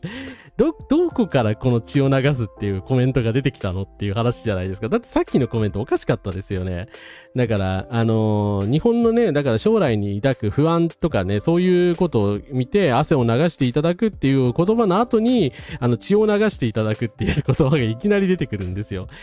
でこの人防衛部会の人なんですよね。はい。だから普段からこういうこと言ってんじゃないの、身内にっていうことをアークタイムスの尾形さんなどは追求しております。はい。いや本当にね、いきなりだから恐ろしいこと言い出すからね、ぎょっとしますよね、この発言。私も動画見てたから、それこそ本当に編集されてんのかなって最初思いましたよ。でも1分間でああやってね、発言してくださいっていう、企画の中で行われた行為なので、間違いなく本人の発言ですね。いや、ほんとね、こんな人の言うことをね、やっぱまともに扱わないでほしいしね、マスコミはもっと批判すべきですよね。はい。今空と福永さん戦ったらどっちが勝つんだろう。自分だけは血を流さないと信じ込めるのは何なんだ。誰にも血を流させるなというですね。血を流せって一躍時の人でしょ。だからもう誤解も何もないだろって。そう。だから野田さんはっきり批判してましたからね。うん。やっぱりね、それを普段からやってほしいなという。そうですね。野田さんの反応ナイスでしたね。だからね、車でちょっと、まあ今回動画流しませんけど、出かけるときにね、聞かされて、わざわざね、降りてきて聞いて、いや、論外だしね、議員である資格がないと、まで言ってましたもんね。はい。そう、ドラマティックでしたよね。俺は戦争の暗示だっていうのは上げ足取りかもしれないけど、そうだとして国民負担ありきなのもどうかとっていうね。いや、そもそもね、それがおかしいし、国民負担ありきの発言をしたこと自体どうかという感じですし、だから、防衛にね、部会に関わってるっていう、まあ、いくら青年部の人間とはいえ、まあ、立場でですね、こういうこと言うの本当おかしいですし、どういう感覚なんだっていう風になりますよね。ちょっと野田さんの動画流すか。これですね。自民党の国防部会の副部会長なんですが、1月31日の、討論会の際に、日本をどういう国にしたいかというふうに聞かれたときに、国民の皆さんに汗を流してもらわないといけないかもしれないし、場合によっては血を流していただかないといけないこともあるかもしれませんが、ということを言って、論外そんなことも政治家の資格じゃない。国民の血を流す前提のね、政策なんてありえない。大間違い。その構造改革のことを言ったんだという釈明を今日になってしてるんですけれども、その血を流すということは、それにしても、血を流すなんて物騒な話を言うべきじゃないし、まさにこんなね、危なっかしい時代にそんな話を言うってこと自体が政治家としての実質に欠けると思うんですね。すみません、ちょっと。ありがとうございました。はい。ちょっと前段カットされてるんですけど、だから車でね、野田さん帰るとこだったんですよ。でも、尾形さんがね、いや、ちょっとこういう発言があったんだけどっていう話を聞いたら、こうやって降りてきて聞いてくれてね、まあ今のようなことを言ってくれたということで、これはまあね、当然ですけれどもね、正しい発言だと思います。はい。もう普段からこういうこと言ってほしいですね。だから血を流すっていうのはね、もう、まあ、100歩譲って戦争の話じゃないとしても、生活を犠牲にして何かしろっていうレベルの話、生活とか命を犠牲にしろっていうニュアンスの言葉にしか聞こえないですよね。だから、当然自民党の責任になると思いますし、この発言を許してるんですかっていう話になりますよね。はい。まあ本当ね、弱者切り捨て的な発想でもありますしね。はい。ちなみに土田さんなんですけれども、去年じゃね、22年9月にですね、旧統一教会や関連団体と何らかの接点があったとして自民党が公表した国会議員の中にしれっと、まあ多分最年少だと思うんですけど入っております。で、どういう関わりがあったのかは未だに判明しておりません。どういう関わりがあったんでしょうね。はい。ということで、私は全く知らない議員さんだったのでですね、ちょっと本当にびっくりしたんですけど、なんか自民党ってなんか悪い意味で本当人材豊富ですよね。なんか、高市さんはさ、なんか人材がたくさんいい人材がいるんですみたいなこと言ってますけど、裏金議員とこういう人しかいないわけですよ。今までずっと見てたかとわかると思うけど。もう、論外だろうという。はい。弱者切り捨ては絶対ダメだと思いますよ。そう。だから結局ね、だから血を流すみたいなこと言ったら社会的に弱い人たちから血を流す羽目になるに決まってるんですから、絶対に言うべき言葉じゃないと思いますよね。はい。ただそんな土田さんなんですけれども、現在はですね、先行してまして、対抗馬の国民民主党の森洋介さんは負けてます。で、共産党さんもちょっとね、追いつけないという状況なので、勝ってしまうのではないかなと思います。また国会議員になるんかよ、これがあって。でも、候補者として、だから、こういう、だからね、立候補中に起こしてるスキャンダルなわけですから、本来はチーム未来じゃないけど、辞退すべきじゃないかと思うんですよね。これだけ問題になっているわけですから、はい。そう、でも結局トップが高市さんだと、こういう高派の議員がやっぱり出てきますよね。はい。ということで、土田審議員でした。落選してほしいなと思います。はい。ということで、すいません、ラスト2人です。もうちょっとお付き合いください。よかったらチャンネル登録、高評価もよろしくお願いします。はい。日本保守党の寺勝。筆頭に挙げるべき人物は日本保守党の小野寺勝である。小野寺は、日本保守党の候補者になる前からアイヌ民族へのヘイトスピーチを繰り返しており、現在の SNS でのアイヌ民族への誹謗中傷の大きな原因の一つにもなっている。ひどく下品な物言いも小野寺の特徴であり、国立アイヌ民族博物館なるウポポイをウソポイなどと言い換え、嫌がらせを繰り返し続けている。アイヌ民族は先住民族、アイヌ民族は文化を奪われた。カラフトアイヌの移住は強制移住。アイヌは北海道を支配していた。文化と呼べるアイヌ料理があった。アイヌは民族は戦争せず話し合う。釈迦院は正義で和人は悪。アイヌは旧土人保護法で苦しんだ。アイヌ利権があると。全てをこれ、アイヌ利権がある以外は全てを否定しているわけでございますけれども、ほぼ全部正しいからね。小野寺さんが言ってることは真逆になってると思います。はい。ということで、北海道の端こと、日本保守党の小野寺勝さんです。あまりね、知らない方も多いと思います。私の地元の人なので、帯広市生まれでですね、小樽商科大学を卒業して、北海道議会議員に当選して、15年に優退ってなってるんですけど、これも経歴を詐称しています。はい。なんていうかというと、そもそも道義であった時代から大変な人物だったわけですよ。当時はね、自民党にいたんですけど、昇進未遂をツイッターで批判した北海道議に、小野寺勝氏に自民党同連などが口頭注意と。当時ですね、2014年に新宿駅付近の歩道橋で、昇進を図った男性をすいません、ツイッターで批判した北海道議会議員、集団的自衛権に行使に反対して、自分をね、身を焼こうとした方が当時いらっしゃったんですよ。もちろんそれはね、良くないことですよ。だけど、これは公衆の場での迷惑極まりない行為であり、犯罪であると、小野寺は言い切り、ツイッターで批判したと。で、あまりにも心のない発言ではないかと言われて、自民党から、この人はちょっと問題あるのではないかって非難されたんですね。これがケチのつけ始めで、14年12月にはアイヌ民族の先住性を否定する発言をもう当時から、アイヌ民族は先住民族などではないと、言って、これは自民党の公式見解にすら、反する発言なので、当然ですが、非難の的になりました。だからね、2014年からずっとこういう人なんですよ。はい。そう、だからヘイトスピーチを言うがためにわざと立候補させてると言われてもね、過言じゃないし、その実質上そうですよね。はい。で、道義を辞めた理由なんですけど、はい、神原はじめさんという弁護士に負けたからです。鼻血を出しすぎて思考が停止しましたかなどと考えて訴えられた道義の小野寺勝について、北海道議会議員の小野寺勝氏が、札幌かわかんないけど、多分市民に対してツイッター上で公安から聞きましたが、鼻血を出しすぎて思考が停止しましたかなどの、なんかレスバをしたんですね。なんかこういう明らかにですね、侮辱的な発言をして、神原はじめさんという人がですねたまたまその人の代理人になりまして、直ちに訴訟が開始され、僕はコテンパンにやられて、発言を撤回し謝罪し、結局道議会議員を辞職しました。はい、終わり喧嘩を売った相手が悪かったですね。はい。なのでね、小野寺がね、これで終わってればよかったんですけど、その後、いろいろあって、結局自民党には戻れず、極右としてですね、日本保守党に入り、現在に至るという感じですね。はい。だからそういう人なんで、一回だけ会ったことある、一回だけ会ったっていうか、近くに行ったことあるけど、なんか人を指さして笑うようなね、態度を取るような人だし、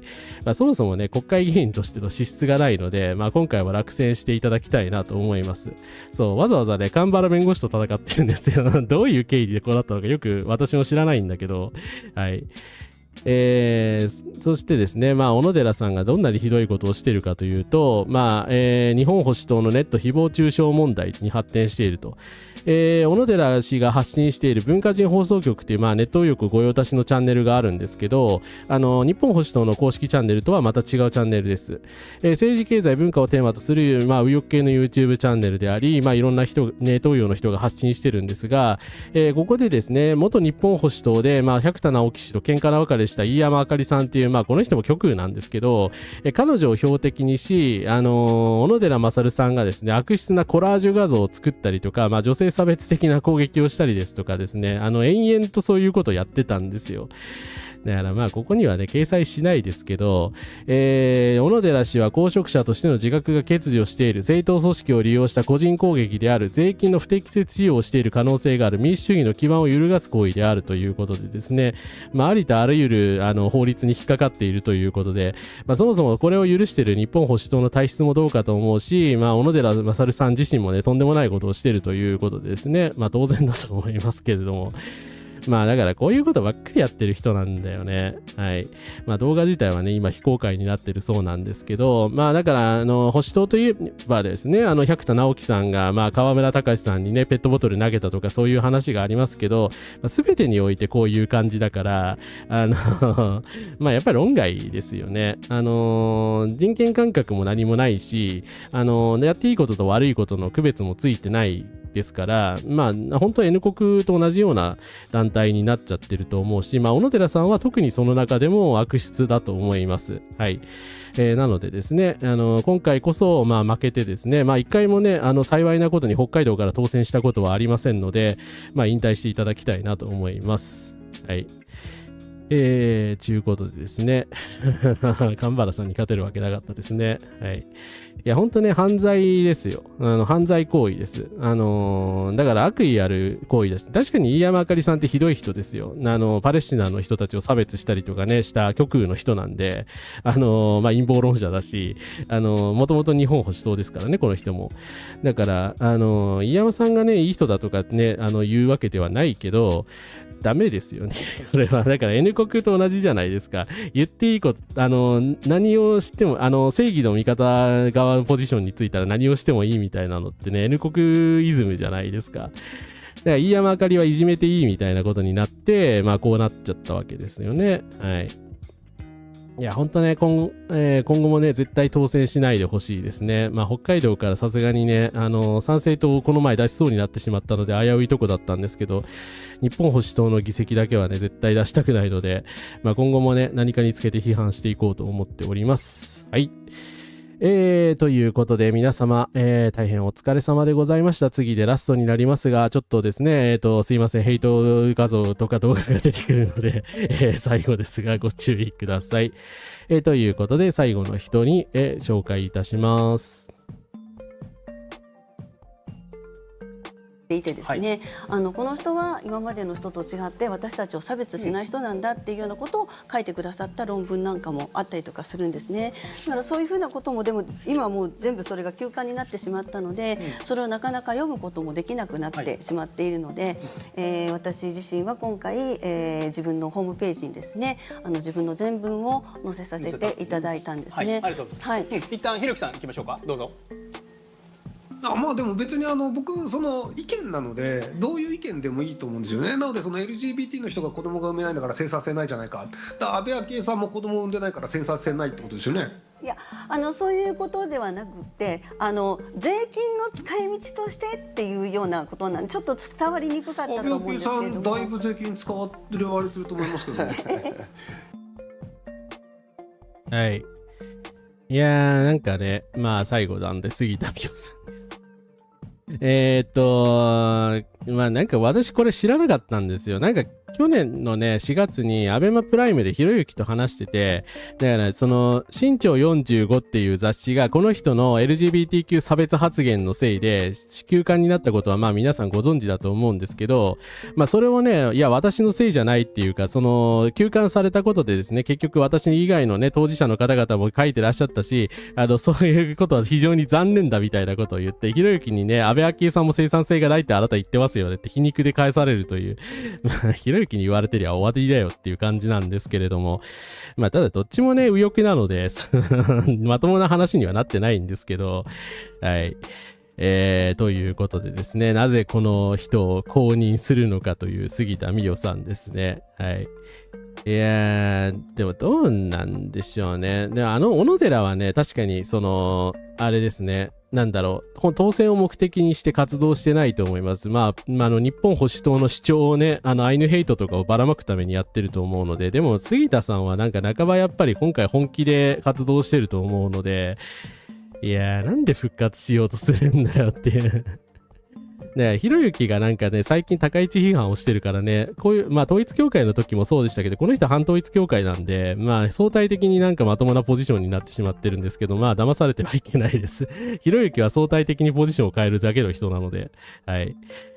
ということで、まあ、杉田さんに関してはね、もう言い尽くされてるので、繰り返しませんが、まあ、赤畑さんがね、きちんとまとめてくれてるので、去年のを読みたいと思うんですけれども、これまで数々の差別発言や人権侵犯をしてきた杉田水脈を自民党が、公認したことは党として暴言を免罪しお墨付きを与える行為です。自民党の人権感覚、男女間平等、ジェンダー意識の欠如をはっきりと示しています。杉田氏の暴言は枚挙にいとまがありません。2014年10月の衆議院本会議では男女平等は絶対実現し得ない反道徳の妄想だと述べました。16日に国連女性差別撤廃委員会に参加したんですよ。で、その時にチマチョゴリアイヌの民族衣装のコスプレをしているという発言をしました。これはね、ヘイトスピーチだと法務局に認定されました。2018年には月刊誌に LGBTQ のカップルのために税金を使うことは生産性がないのですと言いました。2022年は、伊藤詩織さんという性暴力被害者の方に支援をめぐり、女性はいくらでも嘘をつけるというような発言をしました。しかし全く反省がありません。公認を得た党大会後には、どれだけ叩かれてもブレずに突き進んでいくという、まあ未だにこういうことを言ってるんですけれども、杉田さんは裏金問題で1564万円の不記載がありました。その時も役職停止6ヶ月の処分を受けましたが、政治倫理審査会に出ず何の説明責任も果たしませんでした。しかし過去の暴言もまともな処分をせず、今回は暴言も裏金も問題にせず保守票狙いで公認していますと。で、前回落選したのにまた公認したわけですよね。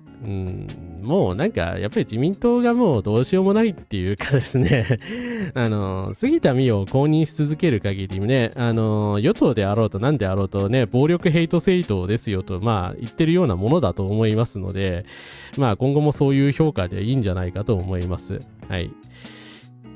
そもそもヘイトを意見の一つだとして掲示板で放棄したのがヘイトの意見の一つ。そうですね。まあ現在のね、ネットの特に政治状況の、に関してはね、ひろゆきに大きな責任あるし、そもそも4ちゃんのね、あいつマスターでもありますからね、そっちの罪も重いですよね。はい。大阪5区では杉田さんへの抗議デモが起きていますということでですね、まあよりによって大阪5区から出るというですね暴挙を今回しているんですが、落下さん候補杉田さんがですね、なんかでも結構いいところまで行ってしまってるので、これ比例で復活しちゃうんじゃないかなと。いやー大井さんもうちょっと頑張ってやという感じなんですけど、ですね、維新の梅村がリードしていますので、まあ、どのみち維新が勝つんですよ。で、維新の与党の議席になっちゃうんですけど、まあ、維新の梅村さんが杉田さんを下したとしても、票差によってはですね、惜敗扱いになってしまって、もしかすると比例復活する可能性がまだあります。はい。なのでですね、杉田さんへの、まあ、得票をできるだけ削るっていう行為が、まあ、ギリギリまで必要になってくるかなと思いますので、まあ、ちょっと今回最後の鳥として取り上げさせていただきました。ゴゴミンさんお疲れ様です。コンカラスです。自民党の比例候補上位は裏金議員、差別発言議員のオンパレードです。全くもって許されるべきではないです。こんなのに公認出す党自体にペナルティ出せないんですかという気持ちですね。いや、本当にそう。今回ね、私いろいろ調べましたよ。どういう風に取り上げたらいいかなって。確かに参政党とか日本保守党はね、全部ひどいから、全部取り上げてたらね、そういう議員さんばかりになると思いましたよ。思いましたけど、よくよく見たらね、ヤナさんでしょだから、まあ、差別発言した議員さんでしょで、まあ、忍者の秋葉さんでしょで、まあ、暴言王のね、麻生太郎さんでしょで、萩生田光一さんでしょまあ、これで4人ですよ。で、菅原一秀さんでしょだから、自民が一番多かったんですよ。20人選んだらね。で、丸川珠代さんでしょで、次、まあ、下村博文でしょで、みんなだから、レイシズムとかね、そういう差別発言でもって問題になってる人ですからね。高橋秀明は維新だけど、ですね、青山茂春さんでしょで、コラボの川松慎一郎さんでしょ。で、超新星土田真さんでしょ。で、最後杉田美代11人ですからね。まあだから今回高市さんなんで、ちょっと偏った選択だったかもしれないですけれども、差別発言でね、大問題になった議員さんがこれだけいるということです。はい。ね、これだけ公認されて今回選挙に出てんですよ、全員。おかしいだろ、この政党。参政党と大して変わらんやんっていう、感じですよね。はい。杉田さんはね、やっぱりね、小選挙区ではさすがに勝てないと思うのでね、今回も比例を狙うしかないと思うんですけど、でも下手すると本当ね、高市票で勝ってしまう可能性があるので、本当にね、公認しないでくれよっていう話ですよね。いや、自民の比例上位がこんな奴らばっかりなの、本当にマッセですよね。悪の巣窟だろっていう。はい。だからね、そりゃね、その自民党ってだから、ごくわずかに、それなりに良識的なね、村上総一郎さんとかの議員もいたじゃないですか。でも今回、皆さん知っての通りですね、懲罰的な、比例候補から落とされるっていうことをされて、おそらく、再選できないんですよ。だからそういった人たちが、下手すると岩谷隆さんもそうですよね。全員いなくなって、極右ネトウヨ政党化がさらに進むんじゃないかという、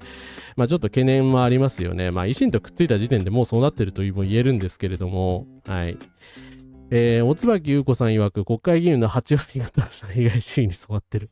8割だと中道もみんな含まれるってことですか。いやー、もうそれだとどうしようもないな。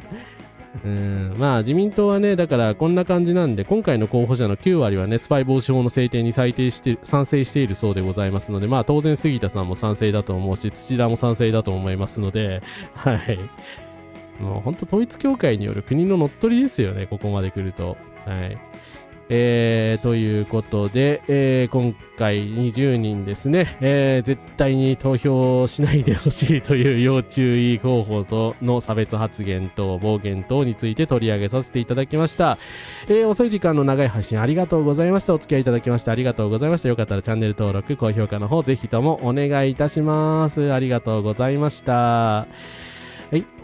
ということでですね、いや、本当にね、ちょっと私の手不手際でちょっと忙しかったりして、準備等、遅れてしまいましてすみませんでした。ただね、もうちょっとまだね、選挙終わるまでに時間がありますので、並当候補が本当多いんですけれどもね、奴らの、好きにさせないように少しでも頑張っていきましょう。そうですね、純ちゃんさんとかも指摘されてますけど、イギリス保守党が極右化してね、没落したのと同じパターン踏んでるんでね、後々崩壊するんじゃないかって気がするんですけど、だけどね、我々がそれに付き合わされるのはね、嫌なのでね、ちゃんとソフトランディングしてね、ちゃんとした与党を作る必要がありますよね。はい。アーカイブ最初から見ます。ありがとうございます。ちゃんとリンク集今急いで作りますんで、よろしくお願いします。ありがとうございます。高市が仕切る国にふさわしい面々でしたね。ほんとね。デストロイパーティーアナッキーさんありがとうございました。今回も来てくれてありがとうございます。戦争、紛争、虐殺、差別、独裁、反対ということでですね。はい。で、明日なんですけれども、明日というかもう今日になっちゃったんですけど、はい。音花風花さんと一緒に、スカーレッタ・クローバルツでゲーム配信、ザ・スタンリー・パラブルというゲームを、やりたいと思っております。これね、ちょっと謎解きというかですね、いろいろミステリアスなゲームだそうでして、とても面白そうだということで、ちょっとやらせていただくことにしました。例によって私は内容を全く知らないのですが、ちょっとね、詰まったり、閉じったりしないように、9時からね、これは、ちゃんと時間を守ってやらせていただこうと思ってますので、よかったら、チャンネル登録して引き続き見ていただければと思います。はい。知らないゲームかも。そうですか。ありがとうございます。これ以上の右傾化を防ぐという視点で投票ですね。いや、本当ですね。もちろんね、いろいろ中道さんとかにも言いたいこと山ほどあるんで、選挙終わったら言おうと思ってるんですけど、はい。高市反動ファシスト政権をね、打倒しないことには何も始まりませんからね。はい。そうですね。ちょっと今までのゲームとはテイストが違うんですけど、これも後でね、リンク集に追加しておきますので、よかったらチェックしてみてください。はい。スタンディープラブルです。はい。してらっしゃる人がいた。はい。明日もよろしくお願いします。願いします。またしても何も知らないカラスマ100ですね。はい。まあ、水曜どうでしょうね。北海道だからね。はい。ということでですね、明日も良ければお会いしましょう。本日もお付き合いいただきまして、おつからすでした。おやすみなさいませ。お疲れ様でした。